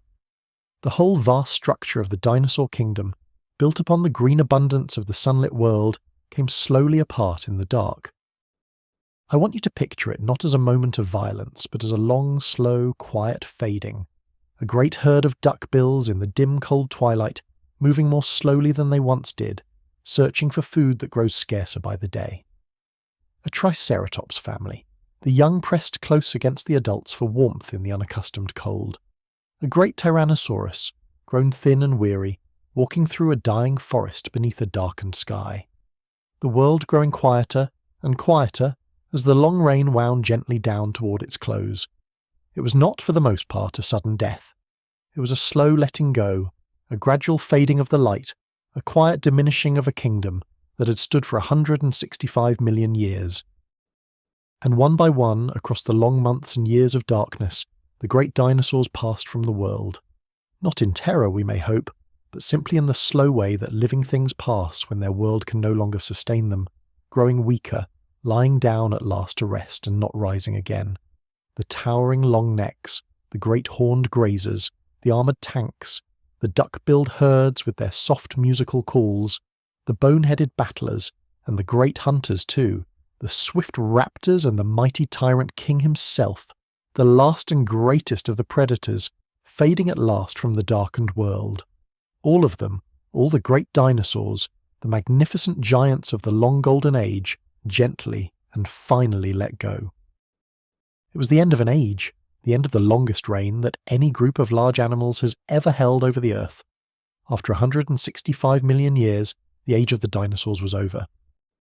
And yet, even here, in the deepest dark of our story, the light is not entirely gone, for not everything died. We must hold on to that gently as we sit in this long twilight. The catastrophe was terrible, and it took the great dinosaurs, every one of them. But it did not take everything. In the dark and the cold, while the giants faded, smaller and humbler creatures were finding their way through. And among them, you will remember, were the birds, the small feathered descendants of the dinosaurs, already aloft, already small enough to survive on little, already adaptable enough to endure. They suffered terribly too. Many kinds of birds were lost, but a few survived. A few small feathered creatures made it through the long darkness, carrying the unbroken thread of the dinosaur line forward into whatever world would come next. So the dinosaurs did not entirely end on that last dark day. The giants fell. But the line lived on feathered wings, in the small survivors who would one day fill the recovering world with song. Hold on to that as we rest here in the quiet after the fall. The dark is deep, but it is not endless, and out of even this deepest dark life will rise again. In the time after the great dinosaurs fell, the world was a quiet place. Let us walk into that quiet now, gently, for there is a strange peace in it, the peace that comes after a great storm has passed, when the worst is over and the slow work of healing has begun. The catastrophe that ended the dinosaurs was one of the darkest moments in the history of life, but it was not the end of life. It was, as every ending is, also a beginning. And the world that came after the dinosaurs is, in its own way, one of the most hopeful chapters in our whole long story. The darkness did not last forever. This is the first gentle truth of the aftermath. The veil of dust and particles that had wrapped the earth and blocked the sun could not stay aloft indefinitely. Slowly, over the months and years, it began to settle. The fine particles drifted down out of the upper air, falling at last back to the surface of the earth, settling into the mud and the rock, where they would remain for 66 million years, a thin grey layer of altered earth that geologists would one day find all over the world, the same layer on every continent, the buried fingerprint of the day the dinosaurs fell.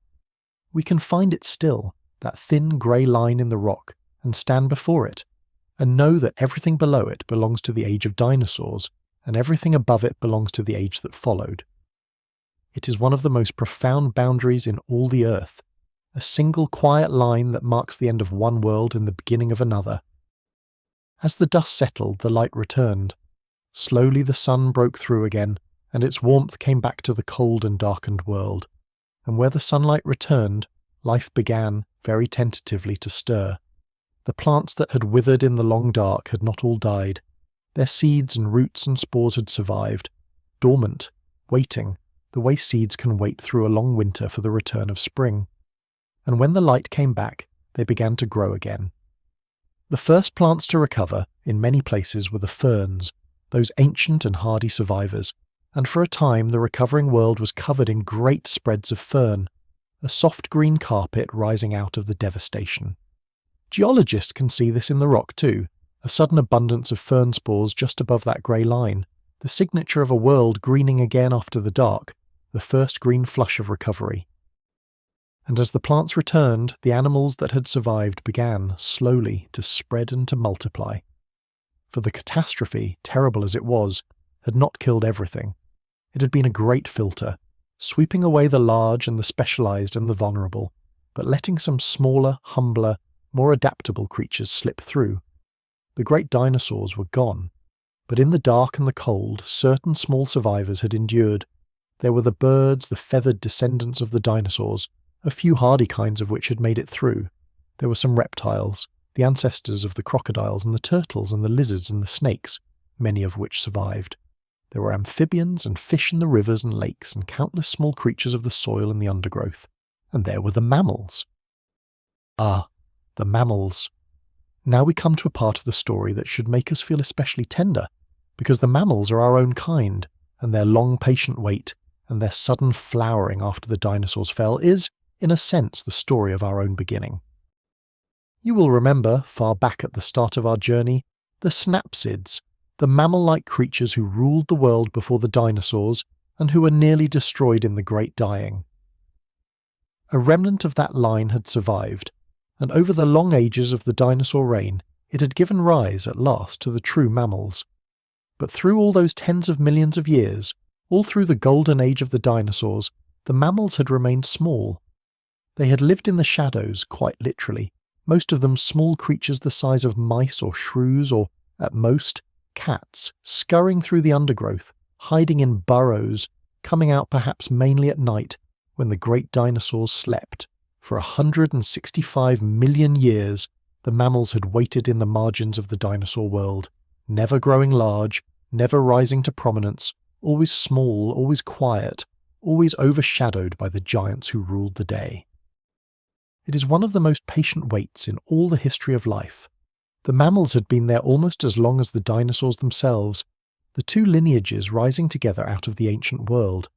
But while the dinosaurs grew into giants and ruled the earth, the mammals stayed small and humble, generation after generation, age after age, for an almost unimaginable length of time. They were the dinosaurs' shadow, the quiet understudy that never got to take the stage, the patient small creatures waiting in the wings while the great drama of the dinosaur age played out above them. And then the dinosaurs fell, and the stage, after 165 million years, was suddenly empty. It must have made all the difference in the world, that emptiness. For as long as the great dinosaurs ruled, there had been no room for the mammals to grow large. Every role that a large land animal might fill was already taken, occupied by a dinosaur perfectly adapted to it. A mammal that tried to grow large would have been competing directly with the giants, and would have lost. And so the mammal stayed small, hemmed in, confined to the narrow margins where the dinosaurs left them room. But when the dinosaurs were gone, all those roles fell empty. All that room, all those ways of living that the great dinosaurs had filled for so long, suddenly lay open and waiting.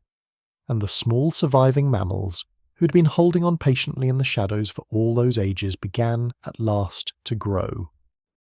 It did not happen overnight. The recovery of the world took a long time, and the rise of the mammals unfolded slowly over millions of years. But unfold it did. Freed at last from the long shadow of the dinosaurs, the mammals began to spread into all the empty roles, to diversify, to grow larger and more varied with each passing age. Where there had been only small scurrying creatures, there began to appear larger mammals, and then larger still. Grazers and browsers to fill the roles the plant-eating dinosaurs had left empty. Hunters to fill the roles of the great predators. Climbers and diggers and swimmers and runners, mammals of every kind spreading into every corner of the recovering world. And so began the age we still live in, the age of mammals, our own age. Over the long ages that followed the fall of the dinosaurs, the mammals would rise to become the great land animals of the world, as the dinosaurs once had been. They would give rise to the elephants and the whales, the horses and the great cats, the bears and the bats and the apes. And from one branch of those rising mammals in time, far in the future, would come the apes who would walk upright, and from them, at last, would come us. Every human being who has ever lived, every person you have ever known, every voice and every face, descends from those small patient mammals who waited in the shadows of the dinosaur world and who inherited the earth when the giants fell. There is something almost overwhelming in that thought, if you let yourself feel it fully. We are here, you and I, because the dinosaurs fell. Had that star not fallen from the sky, 66 million years ago, the great dinosaurs would in all likelihood have continued their long reign, and the mammals would have stayed small in the shadows, as they had been for 165 million years already. There would have been no room for us. No room for the large, clever, upright creatures we became.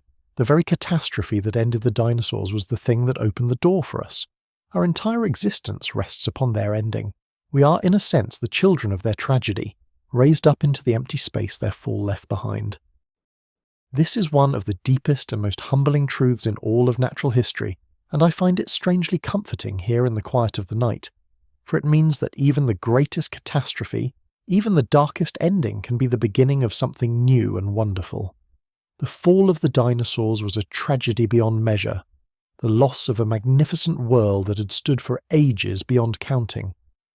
And yet, out of that loss came the rise of the mammals, and the long road that led, at last, to us. Endings make room for beginnings. The dark makes room for a new dawn. Nothing is ever only loss.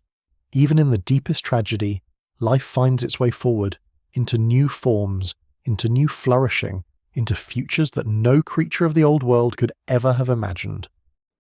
So let us rest, here in the long quiet after the dinosaurs, and feel the strange peace of it. The giants are gone, but the world is healing. The ferns are spreading green across the recovering land.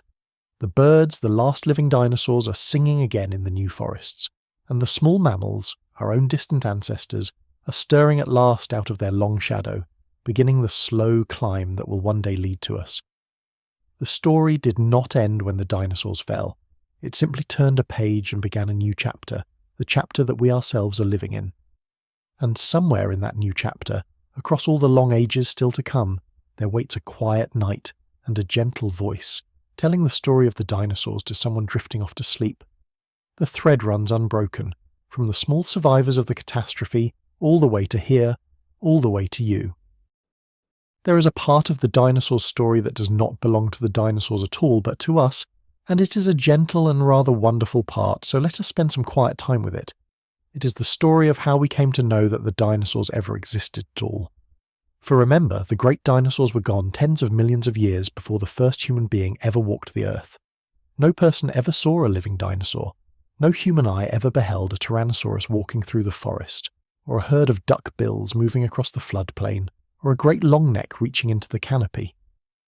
The dinosaurs were utterly lost, vanished into the deep past, for an unimaginable length of time before we appeared, and yet somehow we have come to know them.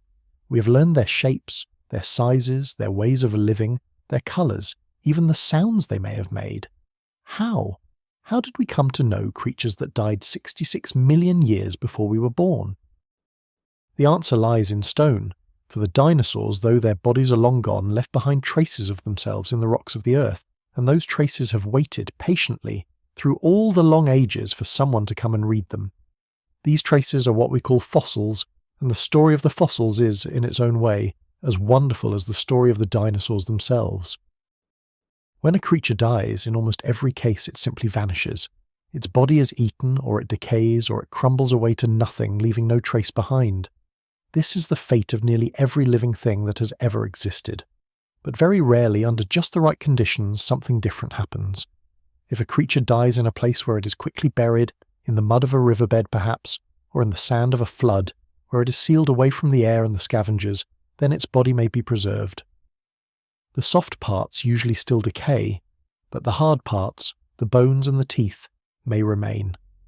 And over the long ages, as more and more sediment piles up above them, and as that sediment slowly hardens into rock, the bones themselves may slowly turn to stone, mineral by mineral, atom by atom, until what remains is a perfect copy of the original bone, rendered in stone, locked deep within the rock of the earth. This is a rare thing. The conditions must be just right, and they seldom are. Of all the countless billions of dinosaurs that lived and died over those 165 million years, only the tiniest fraction were ever preserved as fossils. And of those, only a tiny fraction have ever been found, or ever will be. The fossils we have are a vanishingly small sample of all the life that once existed, scattered fragments salvaged from an ocean of forgetting. And yet, from those scattered fragments, patiently gathered and carefully studied, we have reconstructed an entire lost world.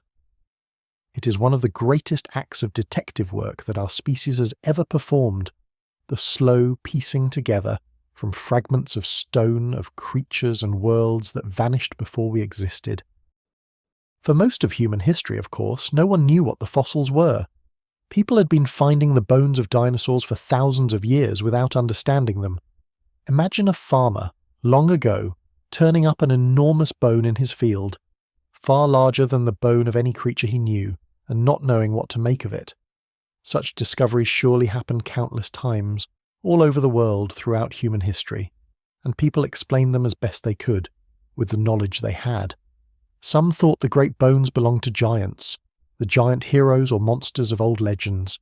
Some thought they belonged to dragons. There are scholars who believe that many of the dragon legends and giant legends of the ancient world may have grown, in part from the discovery of dinosaur bones and other fossils, the great mysterious bones inspiring stories of vanished monsters and titanic beings.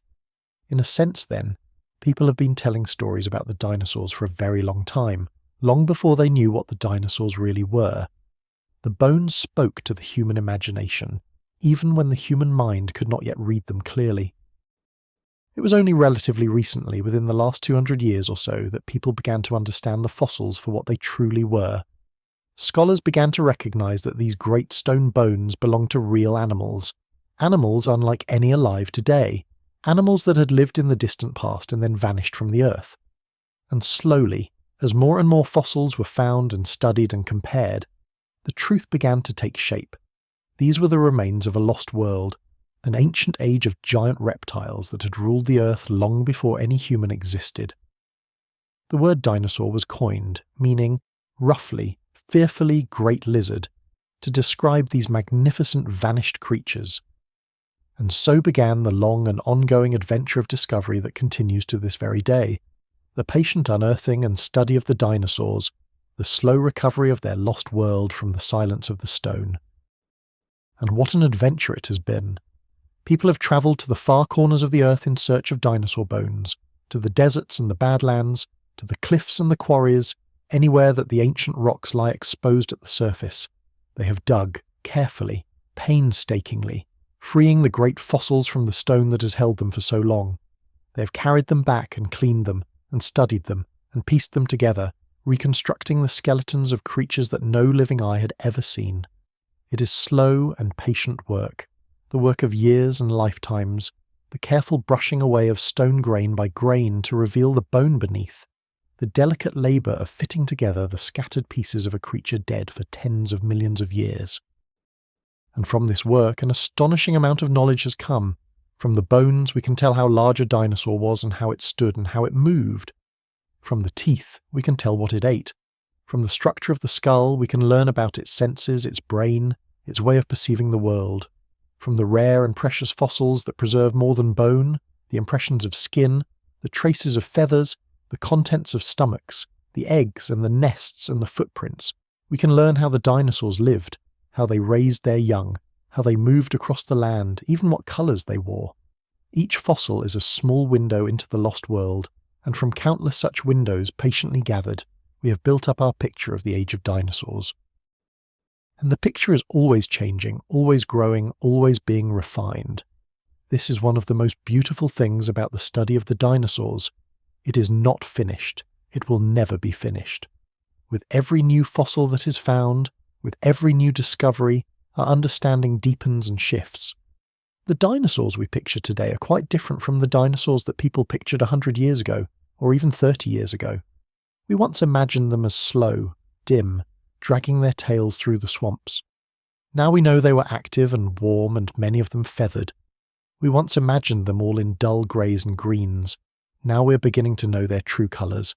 The lost world is being recovered, piece by piece, generation by generation, and it grows richer and more vivid with each passing year. The dinosaurs are more alive to us now, in a sense, than they have been at any time since they vanished, 66 million years ago. There is something deeply moving in this, I think, as you rest here in the quiet night, that we, the small clever descendants of those patient shadow-dwelling mammals, should have looked into the deep past and recovered the lost world of the dinosaurs. That we should care so much about creatures that died so long before we existed, that we should travel to the ends of the earth to find their bones, and study them so carefully and picture them so lovingly, and tell their stories to one another, even to children drifting off to sleep. The dinosaurs are gone, but they are not forgotten. We remember them. We have given them back their shapes and their colours and their lives, drawn out of the silent stone. In a sense, we have brought them back, not in flesh, but in knowledge and in imagination and in memory. And as long as we remember them, as long as we keep telling their story, the dinosaurs are not entirely lost. So rest now gently, and think of the great fossils sleeping in the rock, all over the world, the bones of the dinosaurs lying patient in the stone, waiting through the long ages for someone to find them, to free them, to remember the creatures they once were. Think of the slow and loving work of recovery, the brushing away of stone to reveal the bone beneath, the careful piecing together of a lost world. The dinosaurs left their story written in stone, and we have learned, at last, to read it. And tonight, you and I have read a little of it together, here in the quiet dark. Let us return now in our minds to the warm world of the dinosaurs and spend more gentle time among them, for we have walked through the dark and the aftermath, and it is good to come back into the light and the warmth, to be among the living dinosaurs again, in the fullness of their reign. There is no sorrow in this returning. We are simply visiting them once more, in the long ages before the end, when the world was theirs and the sun was warm and the great kingdom flourished. And I want to dwell in this part on the very largest of them, the true giants among giants, the long-necked sauropods who grew larger than any land animal before or since. We met them briefly in the Jurassic, those gentle towering grazers reaching into the high canopy. But I did not tell you then just how large they truly grew, because the largest of them did not appear until later, and I wanted to save them for a quiet hour like this one. So let us consider, slowly and with wonder, the sheer scale of these creatures, for it is almost beyond belief, and there is something deeply soothing in contemplating things so vast and so peaceful. The largest sauropods grew to lengths that are difficult to truly imagine. Some of them, the very greatest, may have stretched well over 100 feet from the tip of the nose to the end of the tail. 100 feet. Picture a line of cars parked end to end, perhaps 6 or 7 of them, and that is the length of a single animal. Picture a building several stories tall, and that is the height the largest of them could reach when they lifted their long necks to feed. They weighed as much as a dozen large elephants, perhaps 70 or 80 tons in the greatest individuals, a mass of living flesh and bone so enormous that the ground itself must have trembled at their passing. How could any animal grow so large? It is one of the great questions of the dinosaur world, and the answer reveals just how marvellously these creatures were built. Part of the secret lay in their bones, which were not solid but riddled with hollow spaces, lightened from within, the way the bones of birds are lightened today. This made the great skeletons far lighter than they would otherwise have been, strong enough to support the enormous body but not so heavy as to crush the animal under its own weight. Part of the secret lay in that remarkable breathing system, the same air sac system that survives in birds, which allowed these giants to take in oxygen with great efficiency and to keep their huge bodies supplied with the air they needed. And part of the secret lay in the long neck itself, which allowed the animal to stand in one place and sweep its head across a vast area of vegetation, gathering enormous quantities of food without having to move its great body more than necessary, a tremendous saving of energy for a creature so large. The long neck has long fascinated everyone who studies these animals.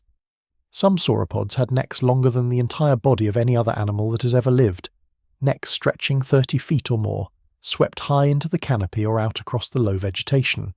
Such a neck is an engineering marvel, a long bridge of bone and muscle held out from the body, and it allowed these giants to feed in ways that no other animal ever could. Some, it seems, used their long necks to reach high into the tallest trees, gathering food that no other creature could touch. Others perhaps swept their necks low and wide across the ground, harvesting the low vegetation over a great area. However they used them, those long necks were the key to their enormous success, the tool that let them gather enough food to sustain their staggering size. And consider their lives, the long, slow lives of these gentle giants. A sauropod began, as we have said, as a tiny hatchling, small enough to hold in your hands, emerging from an egg no larger than a grapefruit. From that tiny beginning, it had to grow into one of the largest creatures the world has ever known, and that growth took a very long time, perhaps several decades. The young sauropods grew quickly, putting on weight at a tremendous rate, for they needed to escape the dangerous small sizes as fast as they could, to grow beyond the reach of the predators that would eagerly take a young and vulnerable giant. And as they grew, they changed, their proportions shifting, their bodies lengthening, their necks extending, until at last, after all those years, they reached the great size of the adult, beyond the reach of nearly any predator, secure at last in their enormous bulk. An adult sauropod, having survived the perils of youth and reached its full size, may have lived for many decades more, perhaps even approaching 100 years, moving slowly through the forests and across the floodplains, harming nothing, eating its leaves, a vast and peaceful presence in the ancient world. Imagine the quiet majesty of such a life, to stand so tall that you look down upon the tops of the trees, to move so slowly and so surely that nothing in the world can threaten you, to spend your long days in the simple, endless, peaceful work of feeding, sweeping your great neck across the green canopy, the warm sun on your back, the soft tremor of your own footsteps in the earth. There is something almost meditative in the very existence of these creatures, something calm and grounded and deeply at peace. They were not hunters, anxious and sharp. They were not prey, fearful and fleet. They were simply great beyond the reach of fear, moving through their world with the slow certainty of mountains. We have found their footprints, preserved in stone, whole long trackways where sauropods walked across the ancient mud, and from these footprints we can read so much. We can see how they moved, the slow and steady pace of their great strides. We can see that they travelled together, many of them walking in the same direction, the herd moving as one across the landscape. We can sometimes see the smaller footprints of the young mixed in among the great prints of the adults, the herd sheltering its little ones in the centre, the way so many animals do today. These footprints are deeply touching when you stand before them. They are the actual marks of an actual creature, pressed into the actual mud of a day 150 million years ago, a single moment of an ordinary journey frozen forever in the stone. A sauropod walked here, on this day, long ago, in the warm world that is gone, and here is the print of its foot where it stepped, going about its slow and peaceful life, with no idea that anyone would ever find this mark or wonder at it, or feel, across all those millions of years, a kind of tender connection to the great gentle creature that made it. The sauropods flourished for an immensely long time. They first appeared early in the age of dinosaurs and persisted in various forms, right through to the very end, among the last dinosaurs to walk the earth. For well over 100 million years, these gentle giants moved through the world's forests, the largest creatures the land has ever known, a continuous presence across nearly the whole span of the dinosaur reign. They were, in a sense, the signature creatures of the age, the truest expression of what the dinosaurs achieved, the realization of a kind of greatness, a kind of scale, that the world had never seen before and has never seen since. No land animal that has lived in all the ages after the dinosaurs has ever approached their size. They remain, to this day, the largest creatures ever to walk upon the earth, and they likely always will be. For there are reasons to believe that no land animal can grow much larger than they did without collapsing under its own weight. They reached the very limit of what is possible for a creature of the land, and they held that pinnacle for over 100 million years. And so, as you rest here in the quiet night, I invite you simply to picture them, these greatest of the giants, moving slowly through the warm and ancient forests. Picture the long necks rising into the high green canopy. Picture the great bodies, vast as houses, moving with unhurried grace. Picture the herds travelling together across the wide floodplains in the golden light, the young sheltered among the adults, the whole gentle procession moving slowly toward the distant horizon. Picture the slow tremor of their footsteps in the earth, the soft rustle of the canopy as they feed, the deep calm of creatures beyond the reach of fear. There is no danger here, no sorrow, no ending. There is only the peace of the great gentle giants, in the warm world that was theirs in the long golden afternoon of the dinosaur age. Rest with them a while. Let their slow calm become your calm. Let the warm sun and the green forest and the gentle giants carry you softly towards sleep.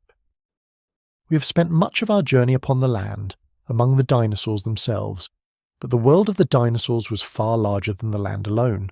Above them stretched the warm skies, full of flying creatures, and below the dinosaurs, in the warm shallow seas, lay another whole world of life, ruled by creatures every bit as wonderful as the dinosaurs of the land. Let us spend a gentle hour now in those other realms, the world beneath the waves and the world above the clouds, for they are part of the same great story, and there is much in them to soothe and to delight a quiet mind. Let us go first beneath the waves, into the warm seas of the age of dinosaurs. For all their dominance of the land, the dinosaurs never truly ruled the oceans.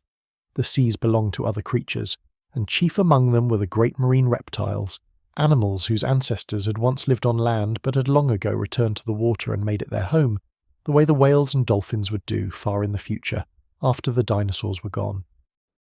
The most graceful of these sea creatures were perhaps the plesiosaurs, the long-necked swimmers of the ancient oceans. Imagine a creature with a broad, rounded body propelled through the water by 4 great paddle-shaped flippers, and rising from that body a long, slender neck, sometimes very long indeed, tipped with a small head full of sharp teeth for catching fish. The plesiosaurs swam through the warm seas with a slow and beautiful grace, beating their 4 flippers in a kind of underwater flight, soaring through the water the way a sea turtle or a penguin does today. With their long necks they could reach out and catch the fish that swam around them, darting that small head forward to seize their prey. They were not fast, most of them, but they were graceful, and they were perfectly at home in the warm seas, gliding through the blue water on their 4 great wings. There were the great sea lizards too, the mosasaurs, who rose to rule the oceans in the late part of the dinosaur age. These were powerful swimming predators, some of them growing to enormous size, with long, streamlined bodies and great toothy jaws, and a powerful tail that drove them through the water. The largest of them were among the most fearsome predators of the ancient seas, lords of the warm oceans as Tyrannosaurus was the lord of the land. And yet, fearsome as they too were simply living creatures, finding their way through their world, hunting the fish and the squid and the other sea creatures that filled the warm waters. And there were the sea turtles, some of them larger than any sea turtle alive today, great gentle creatures paddling through the warm seas. And there were strange spiral-shelled creatures called ammonites, relatives of the squid and the octopus, drifting through the water in their beautiful coiled shells, in countless numbers, in endless varieties. The ammonites were among the most successful and abundant creatures of the ancient seas, their lovely spiral shells filling the warm waters in their millions, and there were fish of every kind, great schools of them flashing through the blue, and ancient sharks, and all the rich and teeming abundance of life that filled the warm seas of the dinosaur age. The oceans were as full of life as the land, a whole vast living world beneath the waves, going about its business in the warm blue depths while the dinosaurs ruled the land above. Now let us rise, up out of the warm seas, up past the land, up into the warm skies of the dinosaur age, where another whole world of life rode upon the air. For above the dinosaurs flew the pterosaurs, the flying reptiles, the first vertebrate creatures ever to master true powered flight. They were not dinosaurs, though they were cousins of the dinosaurs, another branch of that same great ruling reptile family. And they were among the most extraordinary flying creatures that have ever existed. The pterosaurs flew on wings unlike those of any creature alive today. Their wings were not feathered, like the wings of birds, nor were they like the wings of bats exactly. Each wing was a great membrane of skin, stretched from the body and the legs out along an immensely elongated fourth finger, a single enormous finger reaching out to the very tip of the wing. It was a strange and beautiful design, and it worked wonderfully. The pterosaurs could fly, truly fly, soaring and flapping and wheeling through the warm air, masters of the sky for tens of millions of years. They came in many sizes. The early pterosaurs were small, no larger than birds, flitting through the air to catch insects or small fish. But over the long ages, some of them grew larger and larger, until the greatest of them became the largest flying creatures that have ever existed before or since. Imagine a flying creature with a wingspan as wide as a small airplane, 30 or 40 feet from one wingtip to the other, as large across as a giraffe is tall, standing on the ground. And yet, for all that size, these great pterosaurs were astonishingly light. Their bones, hollow and air-filled, lightened to the very limit, so that even such an enormous creature could take to the air and soar upon the warm rising currents. Picture one of these giants aloft in the bright Cretaceous sky, its vast wings outstretched, riding the warm air without a single beat, soaring high above the land, looking down upon the herds and the forests far below. There were few sights in all the dinosaur age more magnificent than a great pterosaur in flight, a creature the size of an aircraft, riding the warm wind on outstretched wings of skin and bone. And among the pterosaurs, as the dinosaur age went on, flew the birds, the feathered descendants of the dinosaurs, sharing the warm skies with their great leathery winged cousins. The birds were smaller, most of them, but they were the future, though no one could have known it then. The pterosaurs would not survive the catastrophe at the end of the dinosaur age. Like the great dinosaurs of the land, they would fall, every kind of them lost in the long dark and cold. But the birds would make it through, a few small hardy kinds slipping past the end of the world to carry on. And so, of all the flying creatures of the dinosaur age, it was the birds, the feathered dinosaurs, who would inherit the skies and who fly above us still. So picture, as you drift towards sleep, the whole vast living world of the dinosaur age in all its realms together. The warm seas full of graceful swimmers, the long-necked plesiosaurs soaring through the blue, the great sea lizards gliding through the depths, the spiral ammonites drifting in their countless millions, the warm land covered in green forest and crossed by the great herds of dinosaurs, the gentle giants and the horned grazers and the armoured tanks and all the rest. And the warm sky above, filled with the soaring pterosaurs and the flitting birds, riding the warm currents in the bright ancient light. A whole world full to overflowing with life, in every realm, in every corner, beneath the waves and upon the land and above the clouds. This was the world of the dinosaurs, in the fullness of its long reign.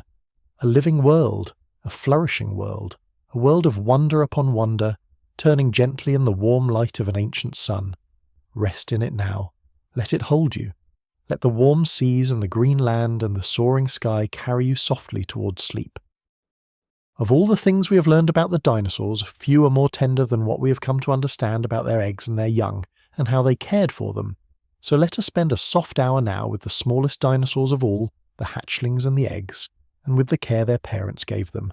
For there is great gentleness in this part of the story, and it brings the dinosaurs very close to us, and makes them feel less like distant monsters, and more like the warm, living, caring creatures they truly were.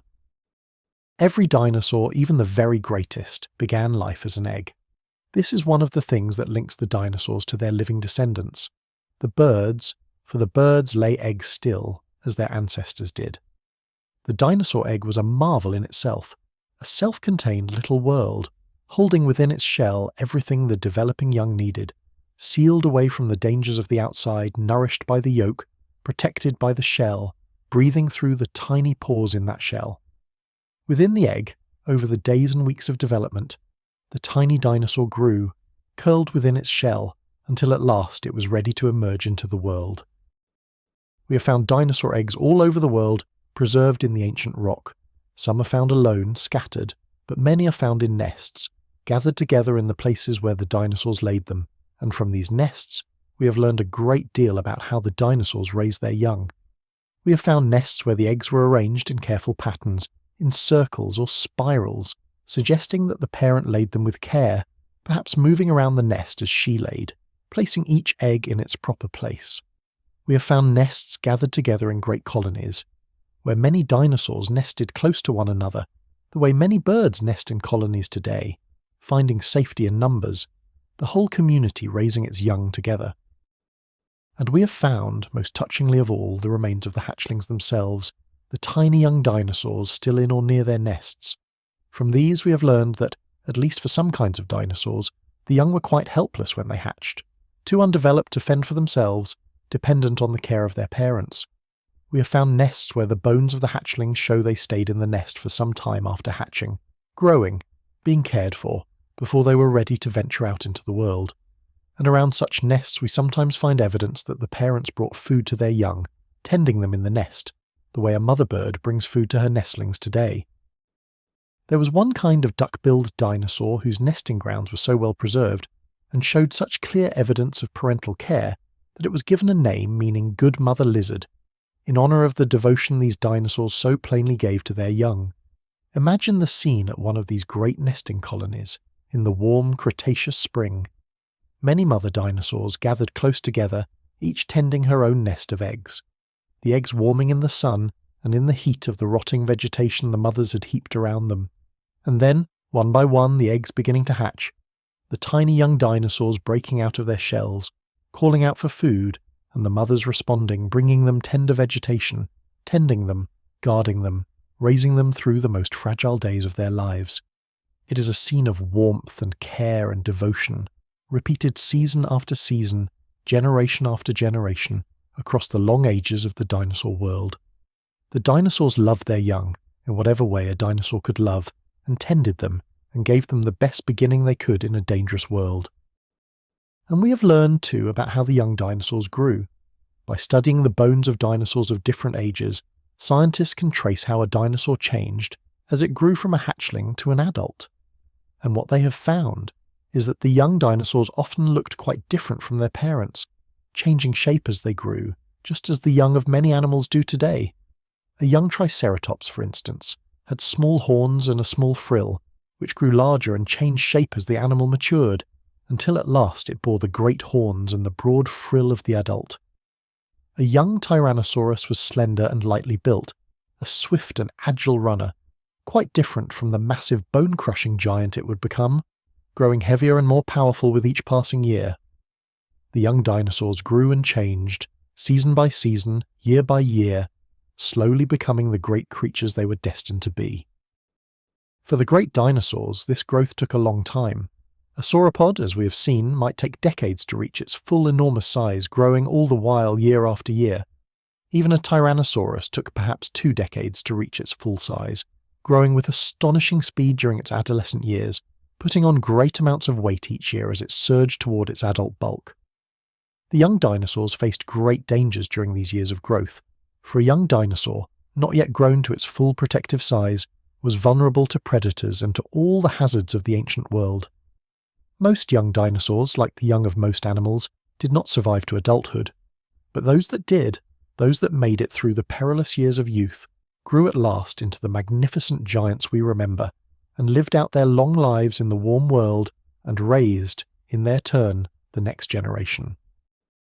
There is something deeply moving in this cycle, this endless turning of the generations across the long ages of the dinosaur world. Each dinosaur began as a tiny egg, hatched into a helpless young one, was tended by its parents, grew through the dangerous years of youth, reached at last its full size, and then, in its turn, raised the next generation, before passing quietly on. And this cycle turned, over and over, season after season, generation after generation, for 165 million years.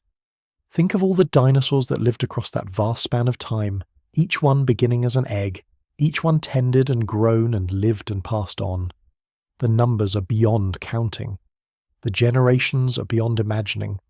An endless succession of living creatures, each one precious in its moment, each one a small, bright life in the warm world, turning over and over across the ages, the great wheel of the generations spinning on and on through the long reign of the dinosaurs.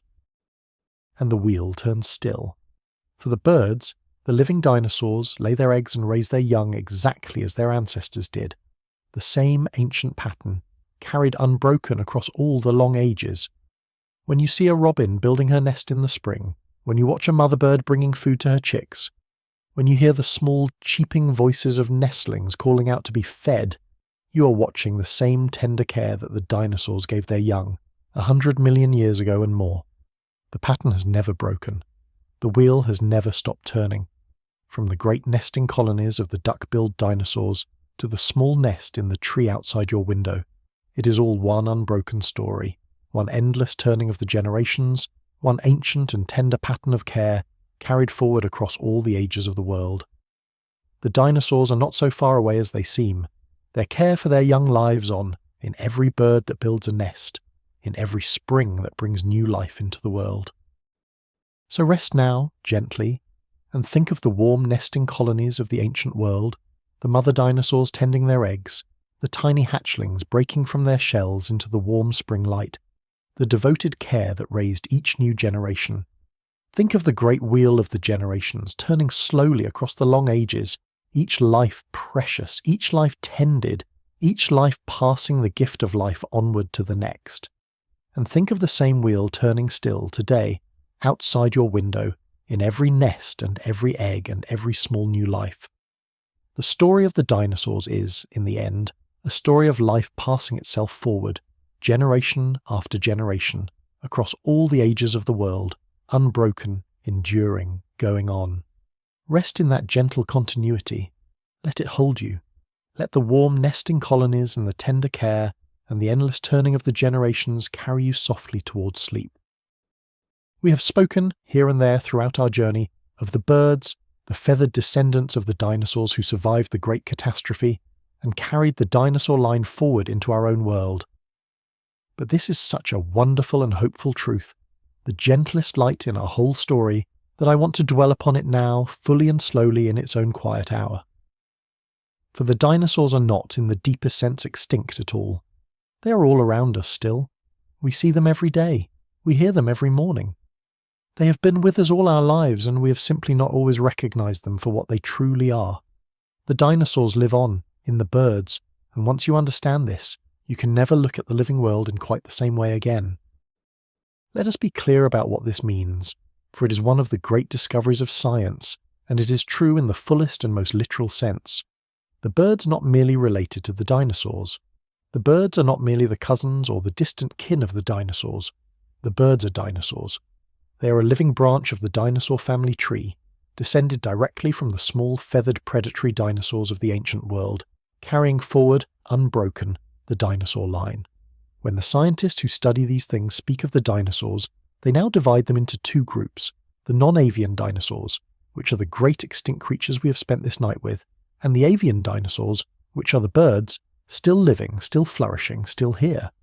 The age of the great dinosaurs ended 66 million years ago, but the dinosaurs themselves never went entirely extinct. One branch of them survived, and lives on, and fills our world. Think of it. The next time you see a sparrow hopping along the ground pecking at seeds, you're looking at a living dinosaur, a small feathered descendant of the same great family that produced Tyrannosaurus and the towering long necks.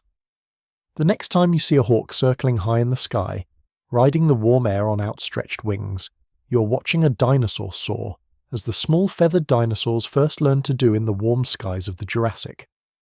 The next time you see a flock of geese flying overhead in their great V formation, the next time you watch a heron standing motionless in the shallows, the next time you see a robin pulling a worm from the ground or a wren singing from a hedge or an eagle perched upon a cliff, you are seeing the dinosaurs still here, still living, still going about their lives after all these tens of millions of years. And the connection is not merely a matter of ancestry distant and abstract. The birds carry the marks of their dinosaur heritage in their very bodies, in ways you can see and recognize once you know to look. Look at the legs of a bird, the scaly legs and the clawed feet, and you are looking at the legs of a small dinosaur. Look at the way a bird walks, upright on two legs, its body held forward, balanced, and you are seeing the gait of the two-legged dinosaurs, carried forward unchanged. The birds lay eggs, as the dinosaurs did. The birds build nests and tend their young, as the dinosaurs did. The birds have that same marvellous breathing system, with its air sacs threaded through the body, that the dinosaurs had, the most efficient breathing system of any creature alive, an inheritance straight from the ancient world. The birds are feathered, as so many dinosaurs were feathered.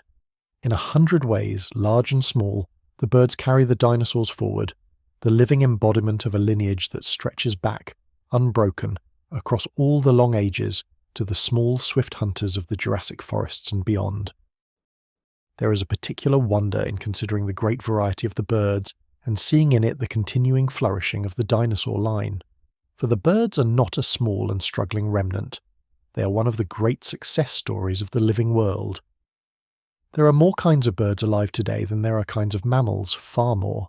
They fill every corner of the world, from the frozen poles to the steaming tropics, from the highest mountains to the open ocean, from the deepest forests to the hearts of our cities. There are birds the size of a bumblebee, the tiny hummingbirds hovering at the flowers, and birds standing taller than a person, the great ostriches striding across the plains. There are birds that never leave the air for months at a time, and birds that cannot fly at all, and birds that swim through the cold seas like fish. The dinosaur line, far from dwindling after the catastrophe, has flourished into one of the richest and most varied groups of animals on the entire planet. The dinosaurs are not a faded memory. They are a thriving, living, flourishing presence, all around us, in greater variety than almost any other kind of creature. And so the story of the dinosaurs does not end in tragedy after all, or not only in tragedy.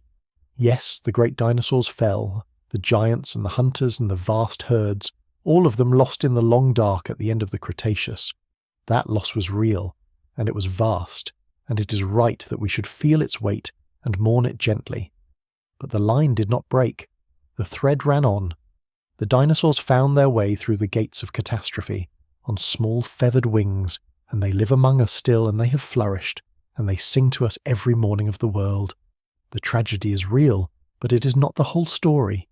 The whole story is one of survival, of continuity, of a lineage that has endured for over 200 million years, through catastrophe after catastrophe, and lives on, vital and various and beautiful to this very day. I find in this the deepest comfort of our whole long night together, for it tells us something true and gentle about the way the world works, about the way life endures. Nothing that lives is ever entirely lost. The forms change, the great ones fall, the worlds end and begin again, but life carries something forward, always. The dinosaurs ruled the earth for 165 million years, and then fell in a single terrible age, and yet here they are, still singing in the trees after all this time. If the dinosaurs could survive even the catastrophe that ended their age, carried forward on the wings of their smallest and humblest kin, then perhaps survival and continuity run deeper in the fabric of life than loss does. Perhaps the thread of life is far harder to break than it sometimes seems. Perhaps in the end, even the greatest endings make room for new beginnings, and even the deepest dark gives way at last to a new dawn full of birdsong. So tomorrow morning, when you wake, before you rise, lie still a moment and listen. Listen for the birds singing in the grey light before the dawn, as they have sung every morning for tens of millions of years, as they sang in the warm forests of the Cretaceous, as they sang in the recovering world after the great catastrophe, as they have sung every morning of the world since. Those small, clear voices in the dawn are the voices of the dinosaurs, still here, still singing, carrying the ancient line forward into another day. And in that thought, perhaps you will find a kind of peace, a sense of the great unbroken continuity of life, of which you too are a part. The dinosaurs are not gone. They are singing outside your window, and they will be singing still long after this night, long after tomorrow, going on as life goes on, into all the mornings still to come. Rest now gently in the company of the living dinosaurs. Let their morning songs, even imagined, even remembered, carry you softly towards sleep. The great ones fell, long ago, in the warm and ancient world, but the line lives on, all around you, singing in the trees, and it will be there to greet you when you wake. We have spoken many times tonight of vast spans of time, of millions and tens of millions and hundreds of millions of years. I have asked you to imagine numbers so large that the mind cannot truly hold them, and I want to spend a quiet hour now simply dwelling in this idea of deep time, this vastness of the ages, because there is something deeply soothing in it, something that quiets the small anxieties of the present and sets them gently in their proper place. To contemplate deep time is a kind of meditation, a way of softening the edges of the self and resting in the great slow turning of the world. Let us try, gently, to feel the scale of it. We said at the very beginning that all of recorded human history spans perhaps 5,000 years. That is the whole of it. Every civilization, every story, every name we've ever written down, 5,000 years.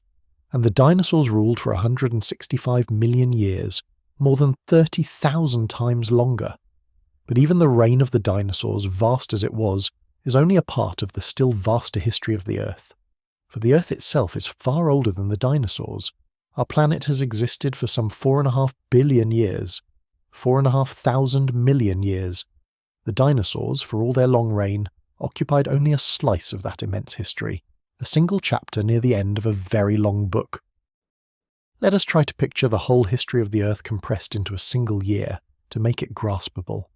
Imagine that the Earth formed on the 1st of January, and that the present moment is the last midnight of the 31st of December.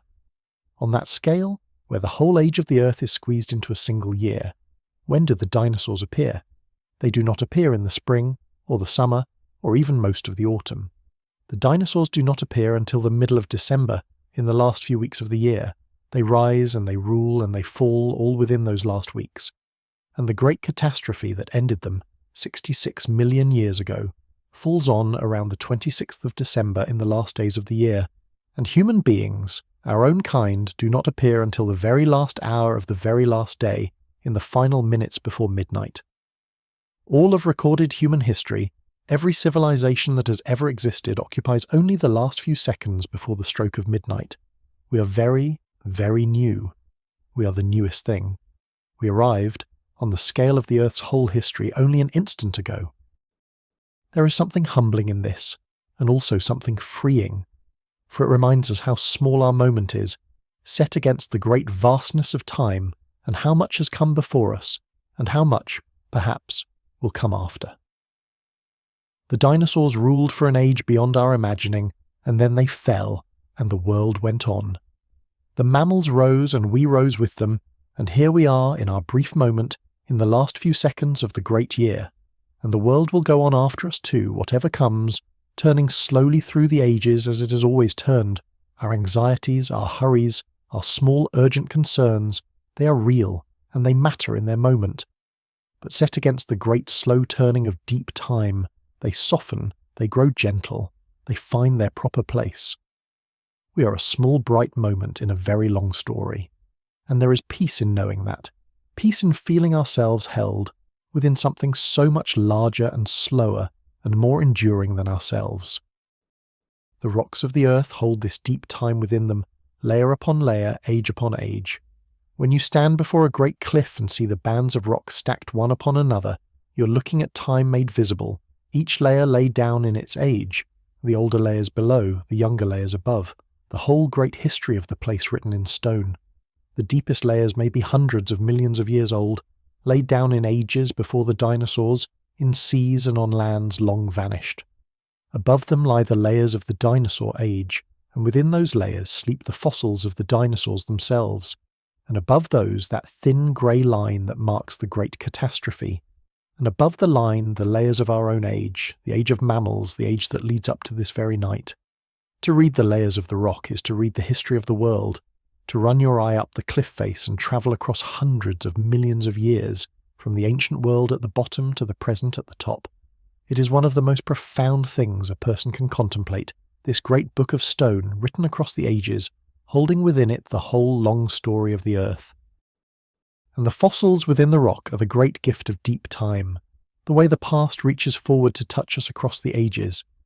Think of what it means, that a creature could die 150 million years ago, and be buried in the mud, and slowly turn to stone, and lie there, patient, through all the long ages, while the dinosaurs rose and fell, while the mammals rose, while the continents drifted, and the seas came and went, and the mountains were raised up and worn away, and then, at last, in our own brief moment, be found and freed from the stone and recognized for what it was.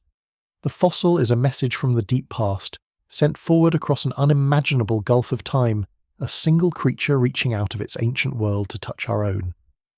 When you stand before the fossil of a dinosaur, you are standing before something that lived and breathed and moved through the world 100 million years ago and more, something impossibly distant, and yet here, before you, real, solid, true. It is a kind of communion across the ages, a meeting between your brief bright moment and the vast deep past, made possible by the patient preservation of the stone. There is a particular peace, I find, in letting the mind rest in deep time as you drift towards sleep. To feel yourself held within the great slow turning of the ages, to sense the vastness of the time that came before, the dinosaurs ruling their world for ages beyond counting, the mammals rising slowly out of the catastrophe, the long road that led at last to you, lying here in this quiet moment, at the very tip of that immense unfolding.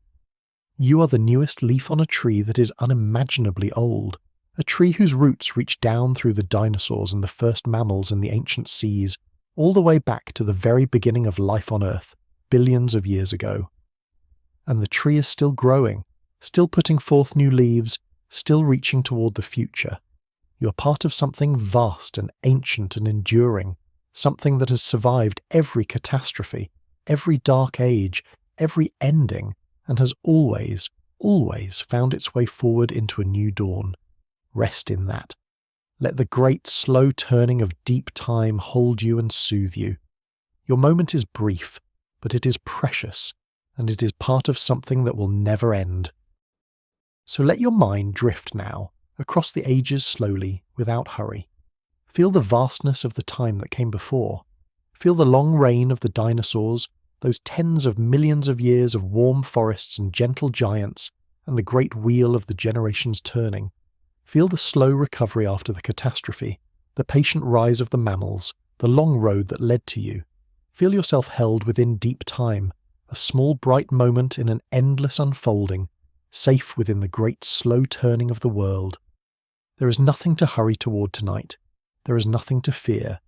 There is only the vastness of time, holding you gently, as it holds all things, carrying you softly, like a leaf upon a slow river, toward rest. There is a small pleasure I would like to share with you now as we move through the quiet middle of our night, and it is the pleasure of the names of the dinosaurs.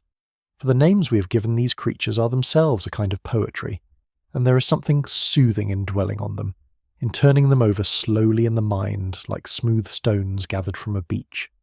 Each name tells a small story, and together they form a kind of music, the music of the lost world, sung in the old languages of Greek and Latin, the languages of learning. Let us spend a gentle hour with these names, and with the meanings hidden inside them, for it is a pleasant and drowsy thing to do, here in the deep of the night. The very word dinosaur, as we have said, means fearfully great lizard, or terrible lizard, from the old Greek words. It was coined by a scholar who recognized that these great fossil creatures belong to a group all their own, distinct from any animal alive today. And though we now know the dinosaurs were not truly lizards at all, and not all of them were terrible, the name has endured, and it carries within it that first sense of awe and wonder that people felt when they first understood what these creatures had been. Fearfully great. It is a fitting phrase for the largest creatures ever to walk the earth. And then there are the names of the dinosaurs themselves, each one chosen usually to capture something about the creature, its appearance, its place of discovery, or some quality that struck the scientist who first described it. The tyrant lizard king, Tyrannosaurus rex, we have already met, and the name suits the great predator perfectly. The king of the tyrant lizards, the lord of the late Cretaceous world. The three-horned face, Triceratops, takes its name from the three great horns upon its head. 3 horns and a face, a simple and perfect description of that remarkable creature. The roofed lizard, Stegosaurus, was named for the great plates along its back, which the scholars who first found it imagined might have lain flat like roof tiles, sheltering the animal beneath, though we now believe the plates stood upright. The names carry the early understanding within them, the first impressions of the scholars, frozen in the language, even as our knowledge has moved on. Some of the names speak of the places where the dinosaurs were found, honouring the lands and the regions that gave up their bones. Some honour the people who found them, or who studied them, or who supported the work of discovery. The names of scholars and patrons and discoverers woven into the names of the creatures themselves, so that the people who brought the dinosaurs back to light are remembered alongside the creatures they recovered. Some of the names speak of the size of the creatures, the great and the enormous and the titanic, names that try to capture, in a word, the staggering scale of these animals. There are dinosaurs whose names mean enormous, and dinosaurs whose names mean titanic, and dinosaurs named for the very giants of old legend, the names reaching for the largest words we have to capture, the largest creatures that ever lived.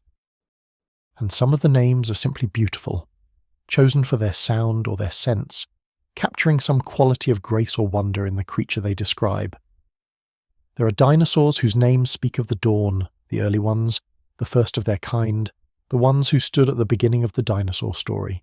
There are dinosaurs whose names speak of swiftness, of grace, of the wind. There are dinosaurs named for the way they moved, or the way they looked, or the strange and wonderful features that set them apart. To learn the names of the dinosaurs is to learn a kind of poetry, a vocabulary of the ancient world, each word a small window into a vanished creature and the people who brought it back to light. There is a particular tenderness, I think, in the very act of naming these creatures, for the dinosaurs in their own time had no names. They simply were, living their lives in the warm ancient world, unnamed and unknown, for there was no one to name them, no one to know them, no one to wonder at them. They lived and died, generation after generation, across 165 million years, entirely unrecorded, entirely forgotten by the world. And then, tens of millions of years after the last of them had fallen, we came, and we found their bones and we gave them names. We reached back across the great gulf of time and called these forgotten creatures by name: the Tyrant King, the Three-Horned Face, the Roofed Lizard, the Dawn Runner, and in naming them we drew them back, in a way, out of the silence and the forgetting, into the light of our knowing. To name a thing is to know it, to hold it in the mind, to make it part of our world. And so, in naming the dinosaurs, we have made them ours, in a sense, made them part of the human story, brought them back from the deep silence of the past into the warm light of memory and imagination and care. I find it a lovely thing that the dinosaurs who lived and died unknown across all those ages should now be known and named and loved by us, their distant successors, that children should learn their names and delight in them and carry them in their minds and hearts, that these creatures, forgotten for an unimaginable length of time, should now be among the most beloved animals in all the world, their names known to nearly everyone, their shapes recognised by nearly every child. The dinosaurs have been given back their place in the world, not the warm physical world they once ruled, but the world of memory and knowledge and wonder. They live again in our minds, called back by their names, drawn out of the silence of the deep past into the light of our remembering. And as long as we keep their names, as long as we keep speaking them and learning them and delighting in them, the dinosaurs will never be entirely forgotten again. So let the names drift through your mind now gently as you rest. The Tyrant King, the Three-Horned Face, the Roofed Lizard, the Good Mother, the Dawn Runner, the Titanic ones, and the swift ones, and the enormous ones, and the gentle giants. Let them turn over slowly in the quiet of the night, like smooth stones, like soft music, the names of the lost world, the poetry of the ancient creatures, called back across the ages into the light of our knowing. There is no need to hold on to any of them, no need to remember. Just let them drift past gently, one after another, the soft music of the dinosaurs' names, carrying you slowly, peacefully, towards sleep. Let us return one final time, before our night draws toward its close, to the warm world of the dinosaurs, and walk through it slowly, gathering up the images we have shared, holding them gently in our minds, like a traveller taking one last long look at a beloved place before turning toward home. For we have wandered far tonight, through the rise and the reign and the fall of the dinosaurs, through the long aftermath and the rise of the mammals, through the deep time and the discovery and the naming. And now, as our journey nears its end, let us simply rest, one last time, in the warm and gentle world that was theirs, and feel the peace of it, and carry it with us into sleep. Picture, then, the world of the dinosaurs in the fullness of its long reign. Picture the warm and even climate, with no ice anywhere upon the earth, the gentle warmth spreading from pole to pole, the soft humid air, the long mild seasons. Picture the great forests covering the land, the tall conifers rising into the warm sky, the soft green understory of ferns and cycads carpeting the forest floor, and in the later ages the first flowers opening among the ancient greens, the first blossoms scattered through the forest, the first bees humming softly from bloom to bloom. Picture the slow rivers winding across the wide floodplains toward the warm shallow seas, the water gleaming in the golden light, the green banks thick with vegetation, the whole land lush and abundant and alive. And picture the dinosaurs themselves moving through this warm and gentle world.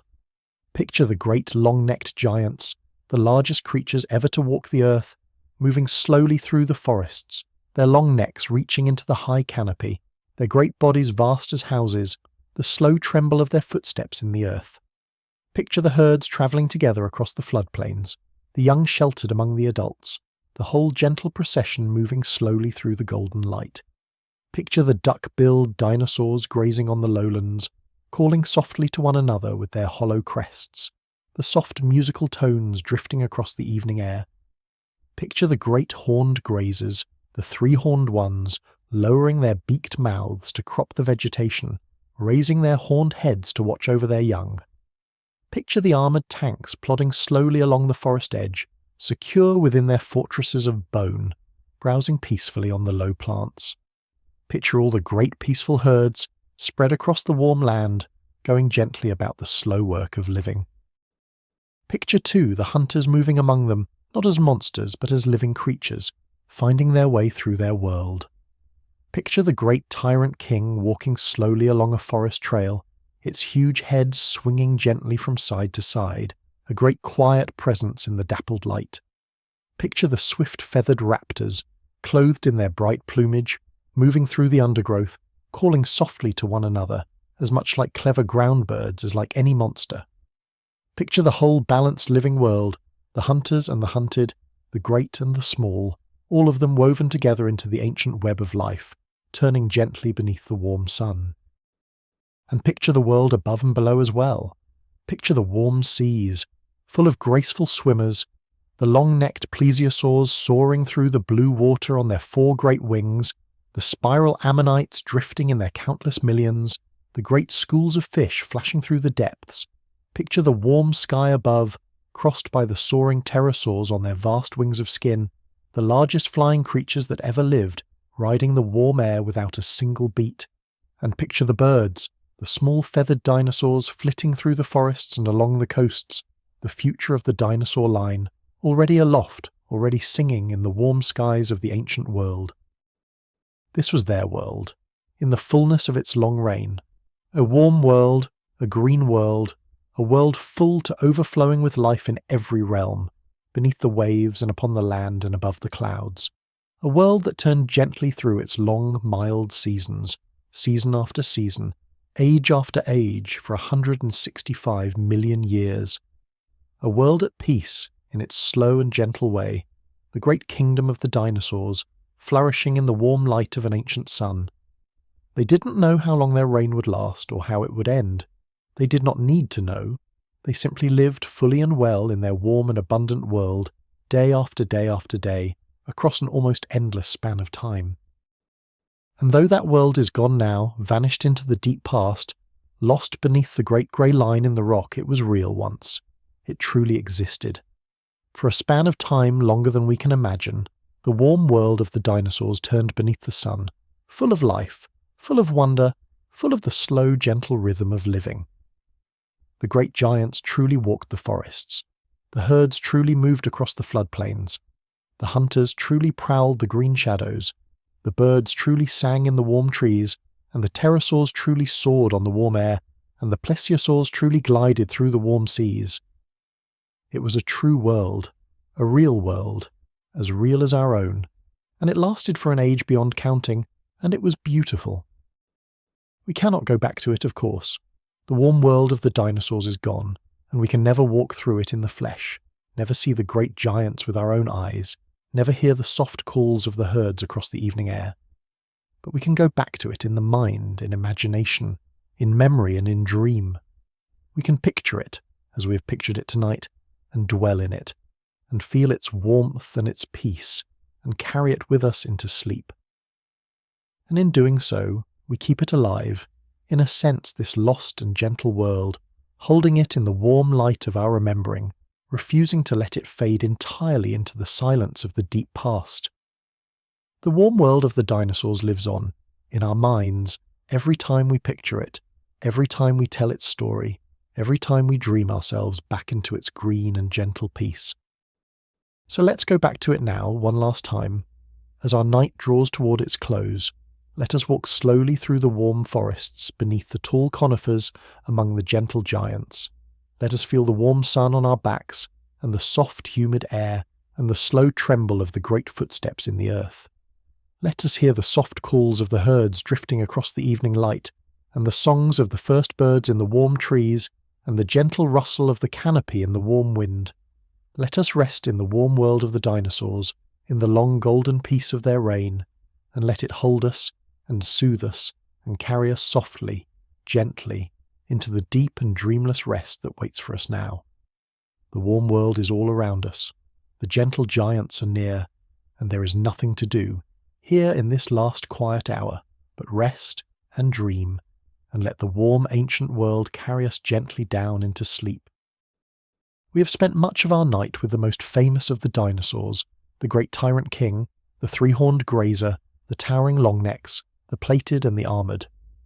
But the dinosaur kingdom was far richer and more various than these famous few, and there were many other kinds of dinosaurs, less well known but no less wonderful, wandering through the warm ancient world.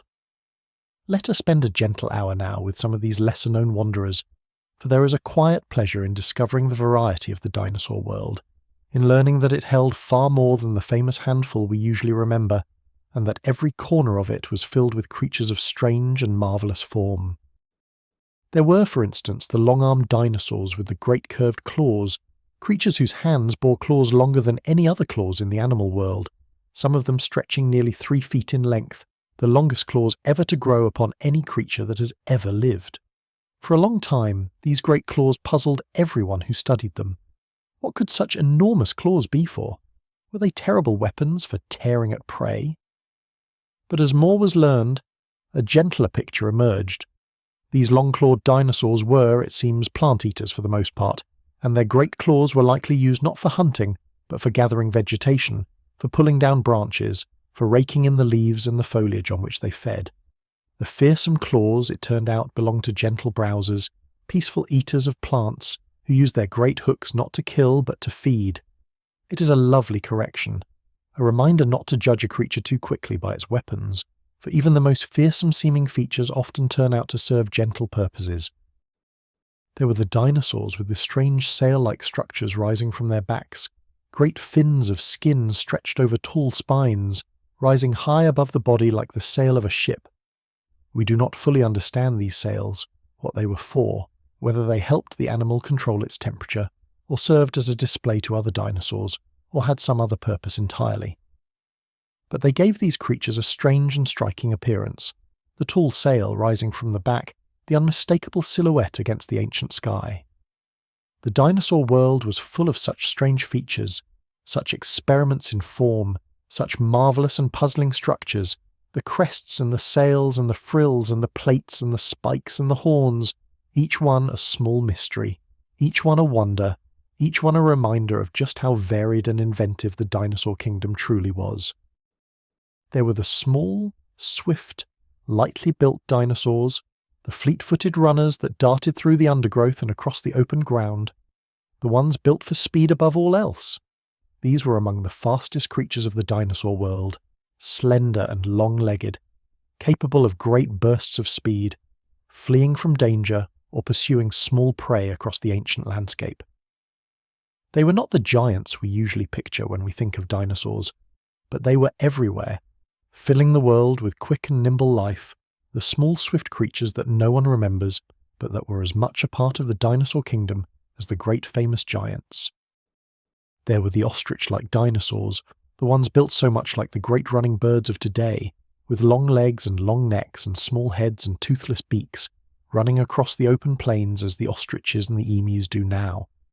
These were swift and graceful creatures, fast runners, gentle for the most part, feeding on plants and perhaps small creatures, living lives not so different from the great flightless birds that would come long after them, in a kind of foreshadowing of the bird-dominated world that was still to come. To picture them is to picture something almost familiar, a creature that looks, at a glance, very like a bird, running across the plains on its long legs, and indeed they were close cousins to the line that would become the birds, sharing many of the features that make the birds what they are. There were the dinosaurs of the far southern lands, on the continents that would become South America and Africa, and the lands of the south, where the dinosaur kingdoms developed along their own separate paths after the breaking apart of the great supercontinent. On these southern lands lived dinosaurs quite different from those of the north, great predators of their own kinds, some of them rivaling even the tyrant king in size, and great long-necked giants of southern varieties, and many other creatures besides, each southern land developing its own distinct caste of dinosaurs, isolated from the north by the widening seas. The dinosaur world was not one single uniform kingdom, but many separate kingdoms, each on its own drifting continent, each developing its own unique creatures, the whole earth scattered with distinct and separate worlds of dinosaurs, each one rich and various in its own way.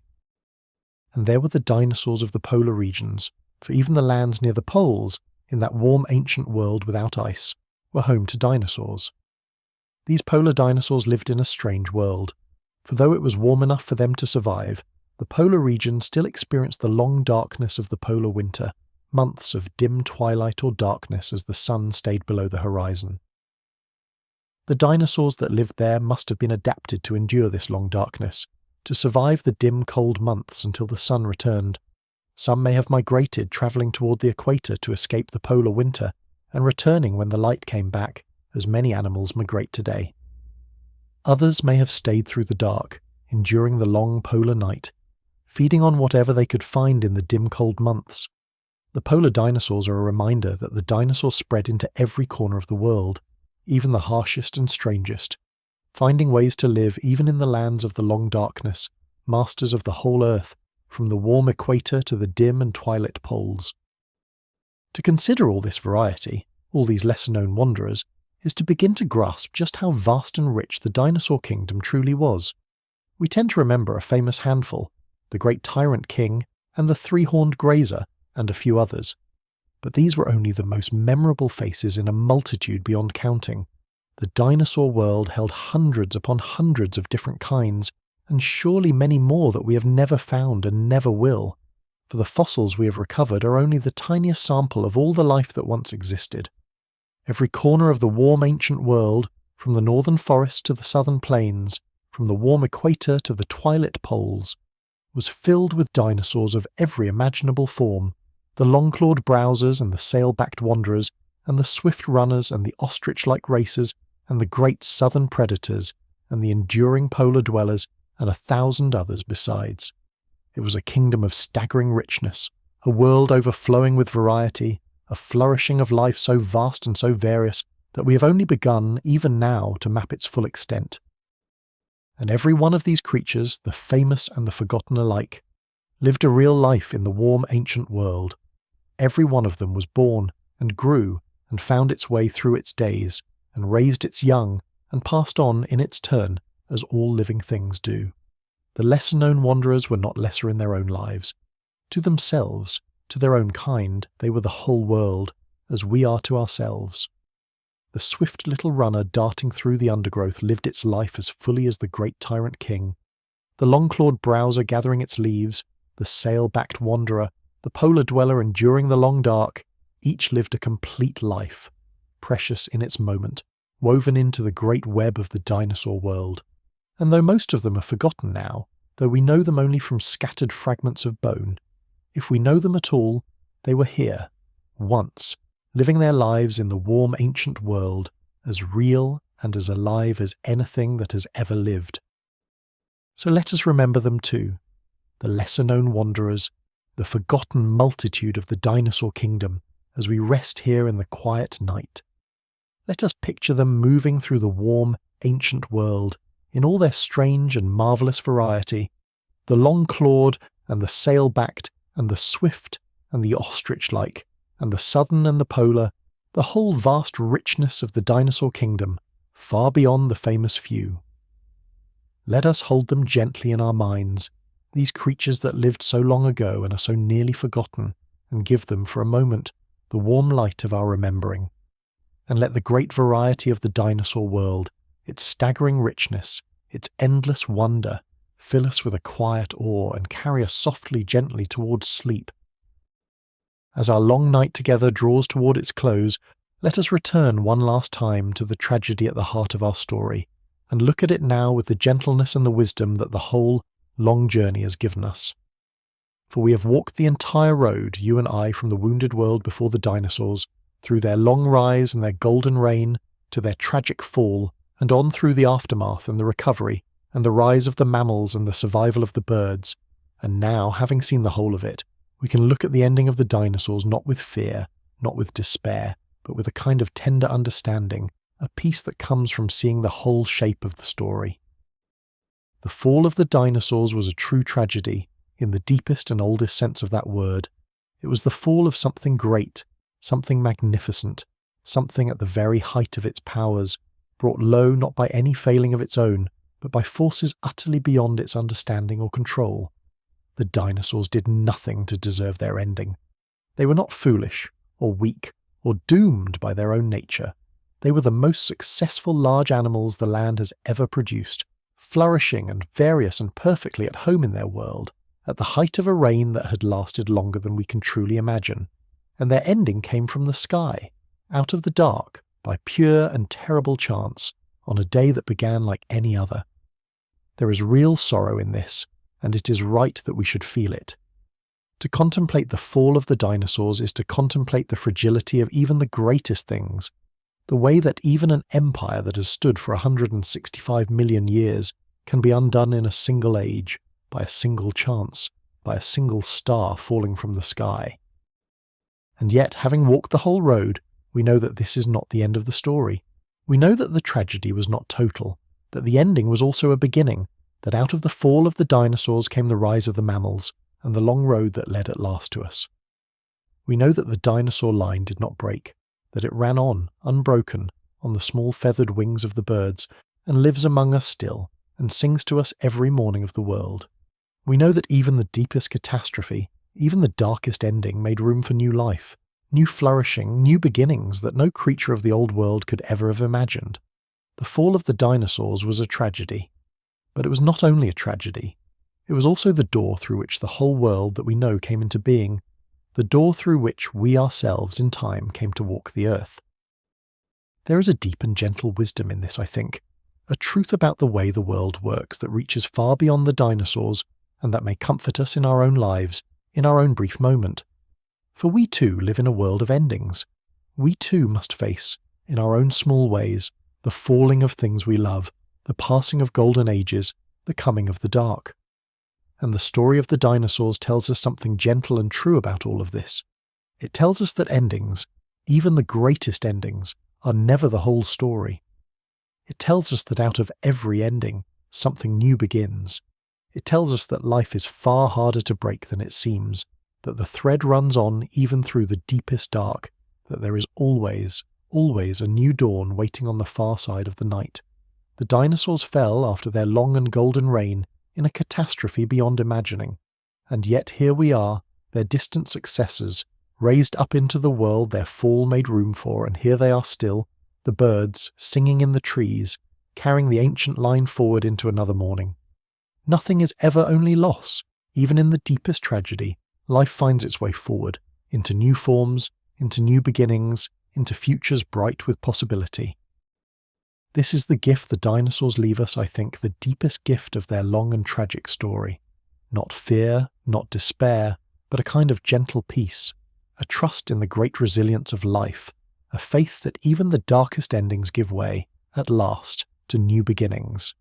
When we contemplate the fall of the dinosaurs, we are contemplating the worst that can happen, the greatest catastrophe, the deepest dark. And yet we know how the story continues, beyond the dark, into the recovery and the rise and the new flourishing, all the way to this very night, to you, lying here, listening, held within the long unfolding of life that the dinosaurs were once a part of and that we are a part of now. The story did not end when the dinosaurs fell.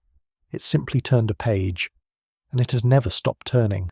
Page after page, age after age, ending after ending, beginning after beginning, all the way to here, all the way to now, all the way to you. So let us make our peace with the ending of the dinosaurs, here in the quiet of the night. Let us hold their fall gently in our minds, and feel its sorrow, and honour it, for it was a true and terrible loss.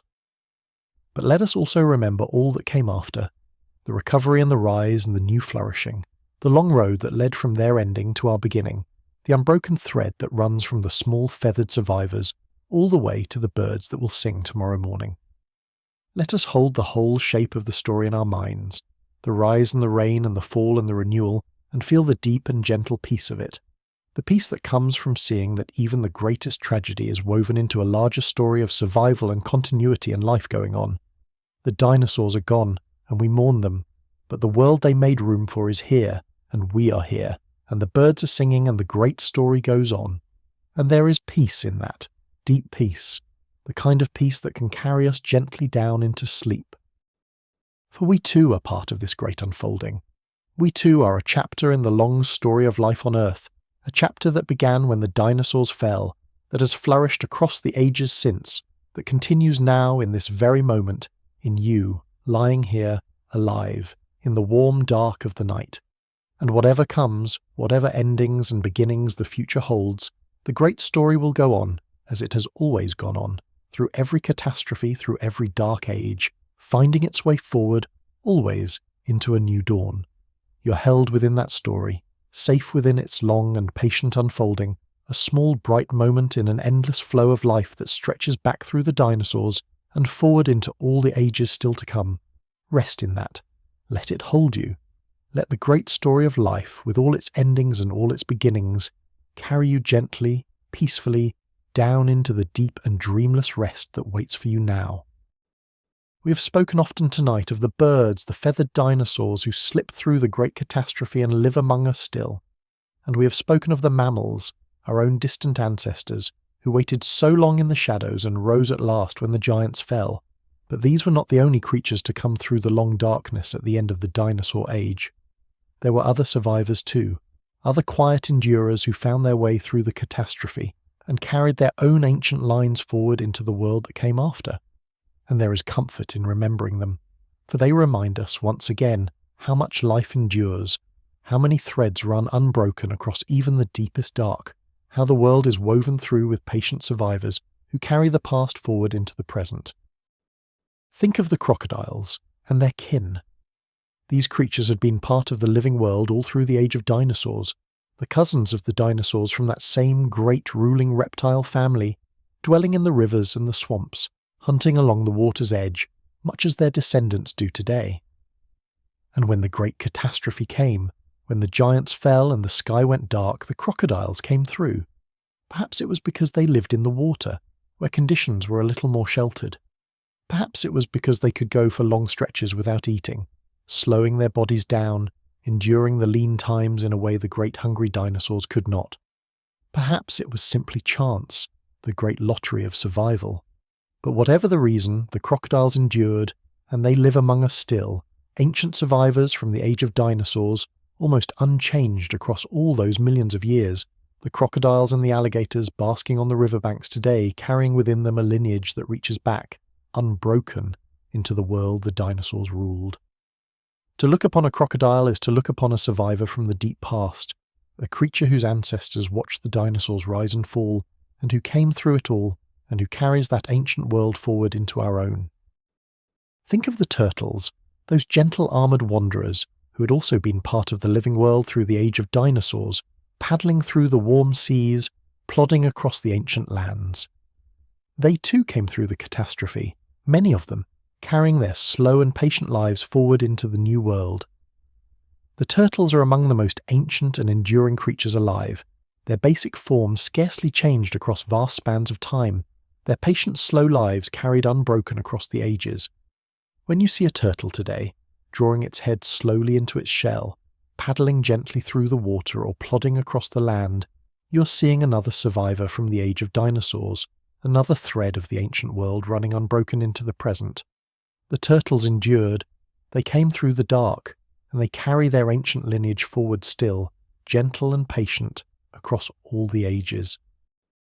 Think of the lizards and the snakes who had begun to spread through the world during the age of dinosaurs and who came through the catastrophe to flourish in the world that followed.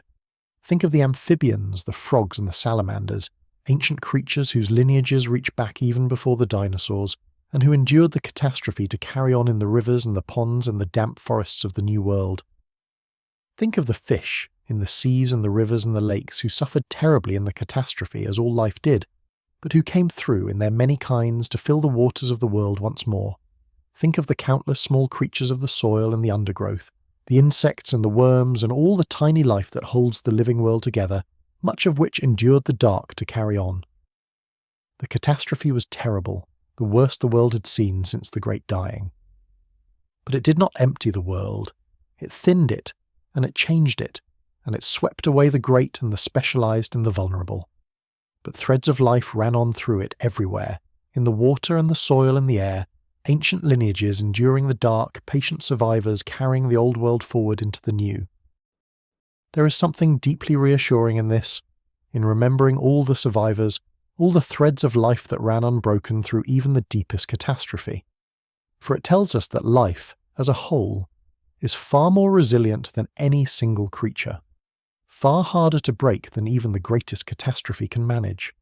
The great dinosaurs fell, yes, the giants and the hunters and the vast herds, but the living world as a whole did not fall. It bent, and it suffered, and it lost much that was magnificent. But it endured. The crocodiles endured, and the turtles and the birds and the mammals and the lizards and the snakes and the amphibians and the fish and the insects and all the patient small life of the world. The web of life was torn, but it was not destroyed, and from the threads that remained, the whole rich living world was woven anew over the long ages that followed, until the earth was as full of life as it had ever been, full of new creatures grown from the old survivors, the great unbroken tapestry of life carried forward, mended and renewed into the world we know today. And we ourselves are woven into that same tapestry, those same unbroken threads. Every living thing around us today, the birds and the crocodiles and the turtles, the lizards and the frogs and the fish, the trees and the flowers and the insects, and we ourselves, the human beings, all of us are descended from survivors, from the patient endurers who came through the great catastrophe and every catastrophe before it, and since. We are all survivors, in the deepest sense, the descendants of an unbroken line of life that has come through every dark age, every ending, every catastrophe, all the way back to the very beginning of life on Earth. The thread that runs through you, the thread of your own life, your own lineage, reaches back unbroken through all the ages, through the rise of the mammals, through the great catastrophe, through the age of dinosaurs, through the great dying, all the way down to the first faint stirrings of life in the ancient seas, billions of years ago. You are the living tip of an unbroken thread of life that has never once been severed in all the long and turbulent history of the world. That is what it means to be alive. That is the inheritance you carry. An unbroken line, running back through every survivor, through every dark age, all the way to the beginning. So let us remember the other survivors tonight, the crocodiles and the turtles and all the patient endurers, as we rest in the quiet dark. Let us remember how much life came through the great catastrophe, how many threads ran unbroken across even the deepest dark, and let us remember that we ourselves are part of that same unbroken weaving, the living tips of threads that reach back across all the ages, survivors of survivors of survivors, carrying the ancient world forward into this very night. There is deep comfort in this, deep peace, in feeling ourselves held within the great unbroken tapestry of life, woven through with patient survivors, mended and renewed across every catastrophe, enduring, always enduring, all the way to here, all the way to now, all the way to you. Rest in that great weaving, Let it hold you. Let the patient survivors and the unbroken threads and the great enduring tapestry of life carry you softly towards sleep. Before we say our final goodnight, let us take one last walk together through the warm world of the dinosaurs, slowly, gently, with nothing left to learn and nothing left to fear, simply to be there, one last time, in the green and golden peace of the ancient world. For we have come to know this world tonight, you and I. We have walked through its rise and its rain and its fall. We have met its creatures and learned their ways and felt their gentleness. And now, before we drift away into sleep, let us simply return to it one final time and walk through it slowly and say a quiet and peaceful farewell. It is morning in the warm ancient world. The first grey light is paling the eastern sky, and the great forest stands silent and still in the cool air before the dawn. The tall conifers rise into the dim sky, their branches dark against the paling light. The air is heavy and moist and sweet with the scent of growing things, of resin and fern and the rich green earth, and as the light grows the first sounds begin. A bird somewhere high in the canopy lifts its small clear voice into the dawn, and another answers, and another, until the whole forest is filled with the soft music of the waking birds. The feathered dinosaurs greeting the morning as their kind has always greeted it, and always will. Let us walk slowly out from beneath the trees into the open, where the wide floodplain stretches away toward the distant warm sea. The light is growing golden now, the sun rising warm and gentle into the morning sky. And out across the floodplain, the great herds are stirring. The duck-billed dinosaurs are rising from their night's rest. The whole herd gathered close, and now they lift their crested heads and sound their soft musical calls across the morning air, the low resonant tones drifting over the floodplain, the herd greeting the day and one another. The great horned grazers are stirring too, the families gathering, the young pressing close to the adults, beginning the slow work of the morning. And in the distance the long-necked giants are moving slowly through the edge of the forest, their great necks reaching up into the high canopy, their vast bodies dark and serene against the morning light, the slow tremble of their footsteps faint in the warming earth. Let us walk on, slowly, through this warm and waking world, taking it all in, one last time. Let us feel the warm sun on our backs, growing stronger as the morning deepens. Let us breathe the sweet green air, heavy with moisture and the scent of the ancient forest. Let us watch the great herds spreading slowly across the floodplain, feeding in the golden light, the young sheltered among the adults, the whole gentle community going peacefully about the slow work of living. Let us watch the long-necked giants moving through the forest edge, serene and vast and utterly at peace. Let us watch the birds flitting through the warm air, and a great pterosaur far above, riding the warm rising currents on its outstretched wings, soaring high against the blue morning sky.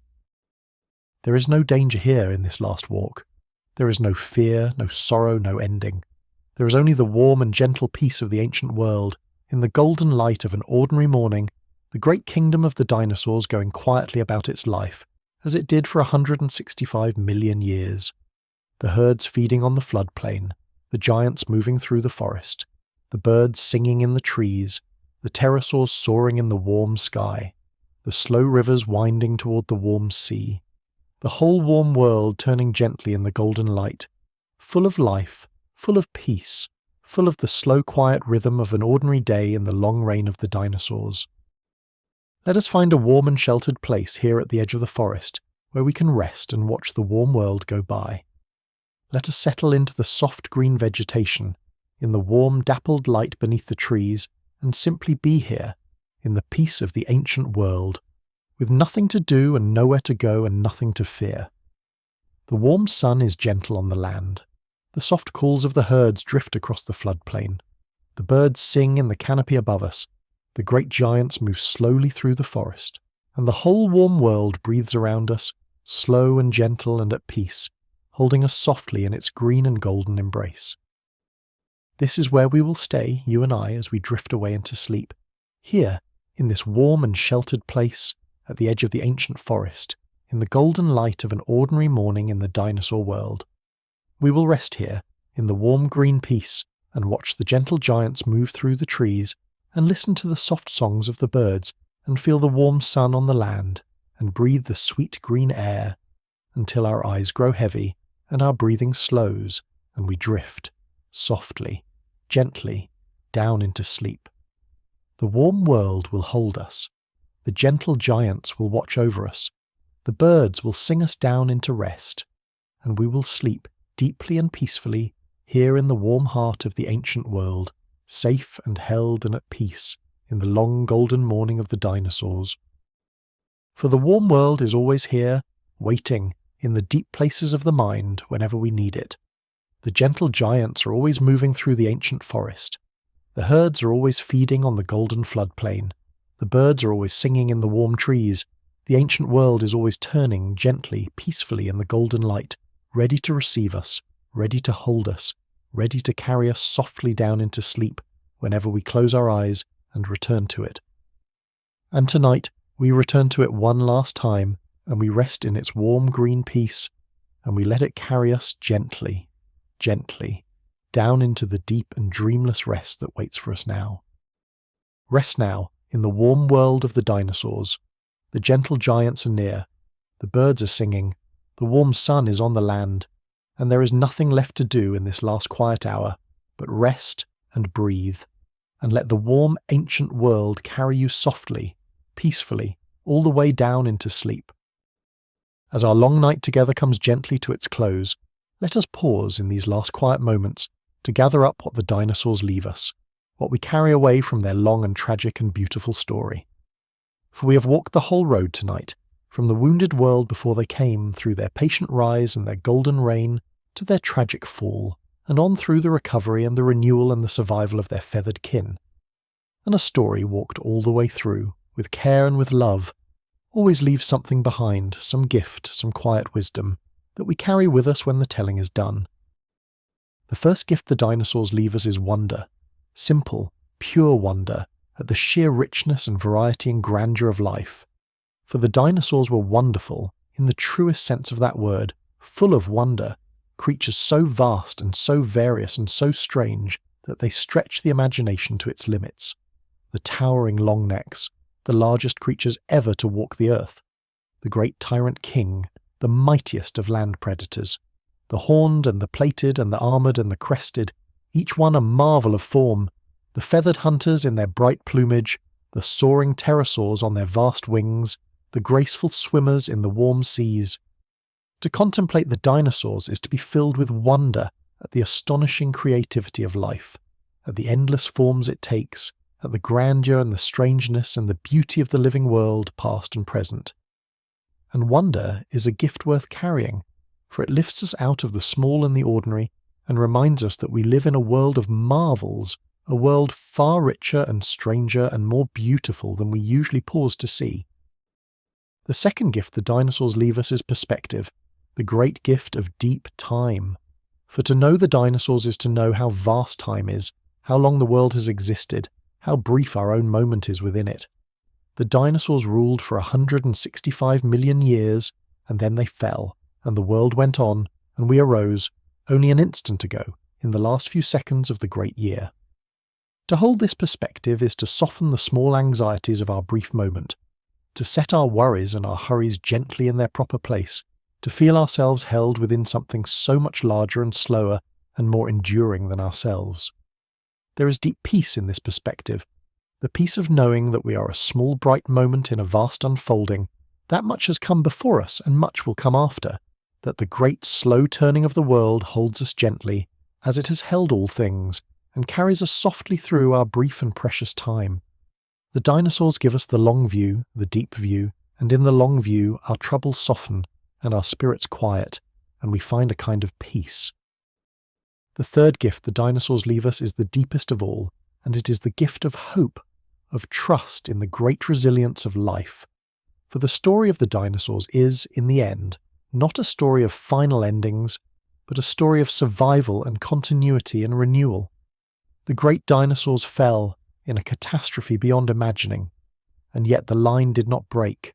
The thread ran on the small feathered wings of the birds, through the gates of catastrophe and into our own world, and lives among us still, singing in the trees every morning. And out of the fall of the dinosaurs came the rise of the mammals, and the long road that led, at last, to us. Even the greatest catastrophe, even the deepest dark made room for new life, new flourishing, new beginnings. This is the deepest gift the dinosaurs leave us, the trust that life endures, that the thread runs on through even the darkest dark, that there is always a new dawn waiting on the far side of the night. And this trust is worth carrying more than anything, for it can sustain us through our own dark times, our own endings, our own losses, reminding us that nothing is ever only loss, that life finds its way forward always, that the great story goes on through every ending into new and unimaginable beginnings. And there is one more gift, quieter than the others, but precious all the same. It is the gift of tenderness, of care, of love reaching across the great gulf of time. For consider what we have done tonight, you and I. We have taken creatures that lived and died tens of millions of years before we were born, creatures utterly lost to the deep past, forgotten for an unimaginable length of time, and we have remembered them. We have learned their shapes and their ways, pictured them in their warm ancient world, felt their gentleness, mourned their fall and held them tenderly in our minds. We have given these long-vanished creatures the warm light of our care, reaching back across all the ages to touch them with our remembering, and there is something deeply beautiful in this capacity of ours, this ability to care for things so distant, so lost, so utterly beyond us. It speaks to something tender and good in the human heart, this reaching back across the ages to remember and to love what came before. The dinosaurs cannot know that we remember them. They are far beyond all knowing. But we remember them all the same, with care, with tenderness, with love, and in doing so, we keep them alive in the only way they can still live, in the warm light of our remembering. And that too is a gift, the gift of our own capacity for care, revealed and exercised in the loving remembrance of the lost. So these are the gifts the dinosaurs leave us as our night draws to its close. Wonder at the richness and grandeur of life. Perspective, the deep peace of the long view. Hope, the trust in the great resilience of life that endures through every dark. And tenderness, the warm capacity to care for what is lost, to reach back across the ages with love and with remembrance. Let us carry these gifts with us, gently, as we drift away into sleep. Let us carry the wonder and the peace and the hope and the tenderness, the quiet wisdom of the dinosaurs' long and tragic and beautiful story. They are good gifts, gentle gifts, gifts that can soothe us and sustain us in the night and in the day, through our own brief and precious time. There is one more gentle thing I would like to share with you, before we let the night carry us fully into sleep, and it is the turning of the seasons in the warm world of the dinosaurs. For we often picture the ancient world as a single unchanging scene, an eternal warm afternoon, the gentle giants forever moving through a forest forever green. But the world of the dinosaurs was a living world, and like our own, it turned through its seasons year after year, across all the long ages of its reign, and there is something deeply soothing in dwelling on this turning, this slow and gentle cycle of the year in the ancient world, for it reminds us how like our own world theirs truly was, and how the same great rhythms that turn through our lives turn through theirs as well, across all the millions of years. Let us imagine, then, a single year in the warm world of the dinosaurs, and walk through its seasons slowly, gently in the quiet of the night. The year begins, let us say, in the warm wet season, when the rains come to the ancient land. For much of the dinosaur world, especially in the warm latitudes, the year turned not between hot and cold, as in many parts of our own world, but between wet and dry. And in the wet season, the rains came, soft and warm, day after day, soaking the land, swelling the rivers, filling the floodplains, turning the whole world green and lush and abundant. The plants grew thick and fast in the warm wet months, the forests deepening, the ferns unfurling, the whole land bursting with new green growth, and the dinosaurs flourished in this season of plenty, feeding on the abundant vegetation, the great herds spreading across the green and well-watered land, the young born into a world of plenty, fed and sheltered by the generous warmth of the wet season. This was also, for many dinosaurs, the season of new life. For the wet season, with its abundance of food and its warm, gentle weather, was the time to raise the young. The great nesting colonies came alive in the warm, wet months, the eggs laid in their careful nests warming in the heat of the rotting vegetation, the hatchlings breaking from their shells into a world of green plenty. The duck-billed dinosaurs gathered at their nesting grounds, the whole community raising its young together in the warm, abundant season. The long-necked giants returned to their ancient nesting places, laying their eggs in the warm earth. All across the warm world in the wet season of plenty, new life came into being. The great wheel of the generations turning once more, the next generation of dinosaurs entering the warm and abundant world. And then, slowly, as the year turned, the rains eased, and the dry season came on. The skies cleared, and the warm sun shone down day after day, and the land began gently to dry. The rivers shrank back toward their channels. The floodplains dried. The lush green growth of the wet season slowly faded, the plants growing tougher and sparser as the dry months deepened. For the dinosaurs, the dry season was a harder time, a leaner time, when food grew scarcer and the great herds had to range more widely to find enough to eat. Some dinosaurs, it seems, migrated in the dry season, travelling great distances across the land in search of water and vegetation, following the retreating rains, moving with the seasons as so many great herds of animals do today. The whole living world adjusted to the turning of the year, the abundance of the wet season giving way to the leaner discipline of the dry, and then, as the year turned again, the rains returning and the cycle beginning anew. In the higher latitudes toward the poles, the seasons turned differently, between the long light of the polar summer and the long darkness of the polar winter. We have spoken of the polar dinosaurs, who lived in those strange lands of the long darkness. For them, the year turned between the bright months of the polar summer, when the sun barely set and the land bloomed with growth, and the dark months of the polar winter, when the sun barely rose and the land lay dim and cold. The polar dinosaurs lived their lives by this great turning of light and dark, flourishing in the bright summer months, enduring the long dark winter, their whole existence shaped by the slow majestic turning of the polar year. It is a strange and beautiful thought, the dinosaurs of the far north and the far south, living through the long polar nights, enduring the dim cold months, waiting through the darkness for the return of the light year after year across all the long ages. And through all these turnings, in every latitude, the same great rhythms held. The year turned, season into season, wet into dry, light into dark and back again, year after year, across the whole long reign of the dinosaurs. The generations were born in their seasons and grew and lived and passed on, and the next generation came and the wheel turned on. The plants grew and faded and grew again.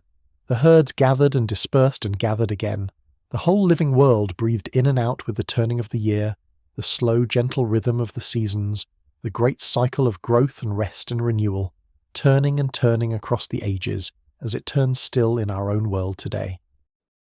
There is deep comfort in this, I think, in feeling the same great rhythms turning through the ancient world that turned through our own. The dinosaurs knew the seasons, as we know them. They knew the wet and the dry, the light and the dark, the time of plenty and the time of want, the season of new life and the season of waiting.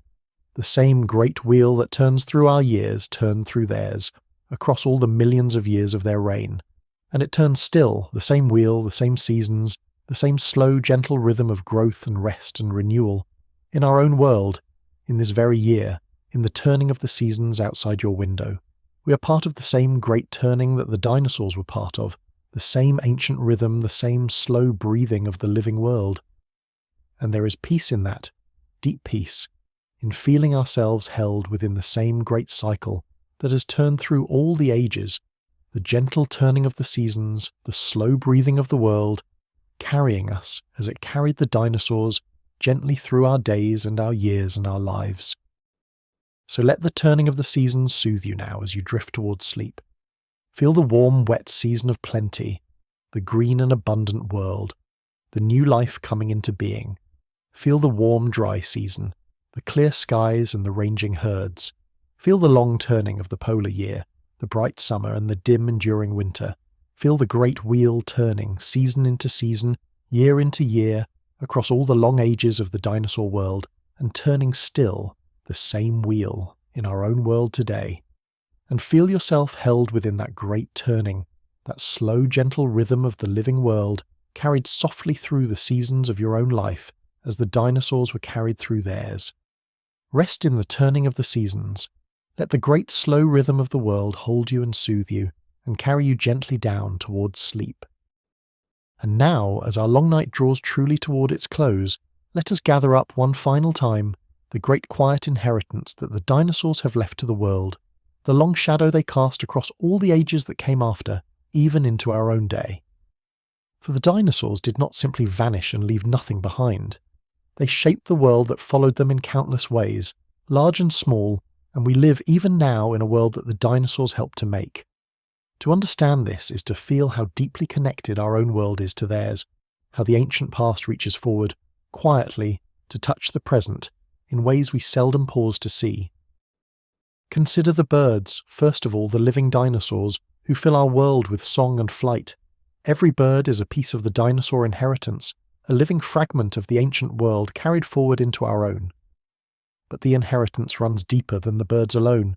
Consider the very shape of the living world we know, the great patterns of life on land, and how much of it was set in motion during the age of dinosaurs. The flowering plants, which fill our world with blossoms and fruit, first rose to prominence in the age of dinosaurs, spreading and diversifying alongside the great reptiles until they came to clothe the whole earth in flowers. The forests we know, the broad-leaved trees, the flowering plants, the whole green and blooming world traces its great flowering back to the Cretaceous, to the warm world of the late dinosaurs, when the first blossoms opened among the ancient greens. We live in a flowering world, and that flowering began in the time of the dinosaurs. Consider the insects too, the bees and the butterflies and all the great variety of flower-visiting insects, which rose and diversified alongside the flowering plants in the age of dinosaurs. The humming of bees in a summer garden, the fluttering of butterflies among the flowers, these are echoes of a partnership that began in the warm ancient world, the ancient bargain between the plants and the insects that transformed both, and that transforms our world still, every spring, every summer, in every blooming garden and every flowering field. We live in a world shaped by that ancient partnership, a world of flowers and pollinators, a world that took its great form in the time of the dinosaurs. And consider the deepest inheritance of all, the rise of the mammals, and the long road that led to us. We have spoken of this, but it bears returning to, here at the close. For our very existence is part of the dinosaur inheritance, the gift of the empty world their fall left behind. The mammals waited in the shadows all through the age of dinosaurs, small and humble, for 165 million years. And when the dinosaurs fell, the mammals rose into the empty world and flourished and grew and gave rise at last to us. We are the children of the empty world the dinosaurs left behind. Our whole lineage, our whole existence, the long road that led to every human being who has ever lived, rests upon the great turning that the dinosaurs' fall set in motion.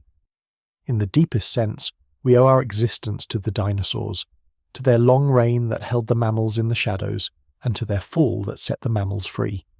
We are ourselves part of the dinosaur inheritance, the distant consequence of their long story, the children of the world their ending made.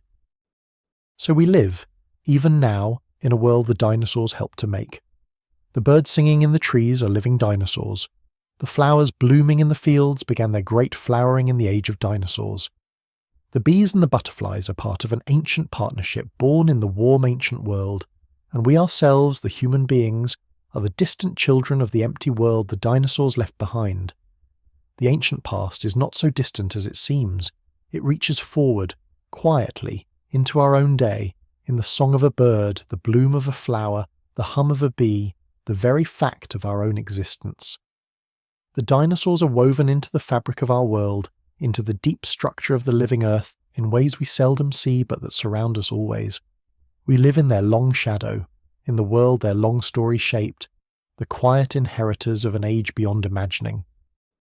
There is a deep and gentle connection in this, a sense of belonging to something vast and ancient and continuous. We are not separate from the dinosaurs, not cut off from them by the great gulf of time. We are connected to them, woven together with them in the great unbroken story of life on Earth, the inheritors of the world they shaped, the distant children of their long story. When you hear a bird sing, you are connected to them. When you see a flower bloom, you are connected to them. When you simply exist, alive, here, in this moment, you are connected to them. the distant consequence of their long reign and their tragic fall. The dinosaurs are part of you, part of your world, part of the deep story that made you. And there is peace in that connection, deep peace, in feeling yourself woven into the great unbroken fabric of life, connected across all the ages to the gentle giants of the warm ancient world. So let that connection hold you now, as you drift towards sleep. Feel yourself woven into the great story, connected across all the ages to the dinosaurs and to all the life that has ever been. Feel the quiet inheritance all around you, in the birds and the flowers and the very fact of your own existence. And feel the deep peace of belonging to something so vast and so ancient and so enduring, the great unbroken story of life, that reaches back through the dinosaurs and forward into all the ages still to come, and that holds you, now, gently, in this quiet moment, a small bright thread in the great endless weaving. Rest in that connection, rest in that belonging. Let the great story hold you, and soothe you, and carry you gently down towards sleep. And now, as the warm world of the dinosaurs holds us softly, and the gentle giants move through the ancient forest, and the birds sing us down toward rest, let us begin to let go, gently, of the long day behind us, and of the long story we have shared, and of everything but the warm green peace of this last quiet hour. There is nothing left to learn tonight. There is nothing left to do. There is only the warm ancient world, holding us, and the gentle giants, watching over us, and the soft songs of the birds carrying us down gently, peacefully, into the deep and dreamless rest that waits for us now. And so we come to the very end of our long journey together, here in the warm and gentle dark. We have travelled across an ocean of time tonight, you and I, from the wounded world before the dinosaurs, through their patient rise and their long, golden reign, through their tragic fall and the long quiet after, all the way to the singing of the birds in the morning light of our own world. It has been a long road and a beautiful one, and now it is time, gently, to rest. So let your breathing slow now, and let your body grow heavy and warm. Let the cares of the day drift away one by one, like leaves carried off on a slow river. There is nothing you need to hold on to tonight. There is nowhere you need to be. There is only this warm and quiet moment and the soft dark all around you, and the gentle peace of rest. Let the warm world of the dinosaurs hold you as you drift away. Picture, if you like, the gentle giants moving slowly through the ancient forest in the soft golden light. Picture the great herds feeding peacefully on the warm floodplain, the young sheltered among the adults. Picture the birds singing softly in the warm trees, the feathered dinosaurs greeting the endless mornings of the world, and feel yourself held within it all, safe and warm and at peace, a small bright moment in the great long story of life, carried gently down towards sleep. The dinosaurs are at rest now, in the deep past, in the warm world that was theirs, and it is time for you to rest too, here in the quiet dark, held by the great slow turning of the world. There is no hurry, there is no fear, there is only the warmth and the quiet and the gentle drift down into sleep. Let go now, softly. Let the warm ancient world carry you. Let the gentle giants watch over you. Let the soft songs of the birds drift through your dreams. And sleep now, deeply and peacefully, all through the quiet night, held safe and warm in the long, gentle story of life, until the morning comes, and somewhere outside your window, in the grey light before the dawn, a small bird lifts its voice and sings, as the dinosaurs have sung every morning for 100 million years, welcoming you, gently, back into the light of a new day. Sleep now, rest now. And as you drift away into the warm dark, I will leave you with one last gentle thought to carry into your dreams. Of all the creatures we have met tonight, of all the wonderful dinosaurs that walk the warm ancient world, which one would you most have liked to see, alive, with your own eyes, moving through its world in the golden light? The great gentle longneck reaching into the canopy, the mighty tyrant king walking slow and serene through the forest, the soft calling duckbills, or the horned grazers, or the bright feathered hunters. Let that gentle question drift through your mind as you fall asleep, and perhaps, in your dreams, you will find yourself there, in the warm world of the dinosaurs, walking softly among the gentle giants, in the long, golden morning of the ancient world. Good night now, sleep well, and may your dreams be warm and gentle and full of wonder. Thank you so much for watching. If you'd like to see more videos like this, please consider leaving a like and subscribing to the channel, as it really helps us continue making more content. Anyways, see you in the next one.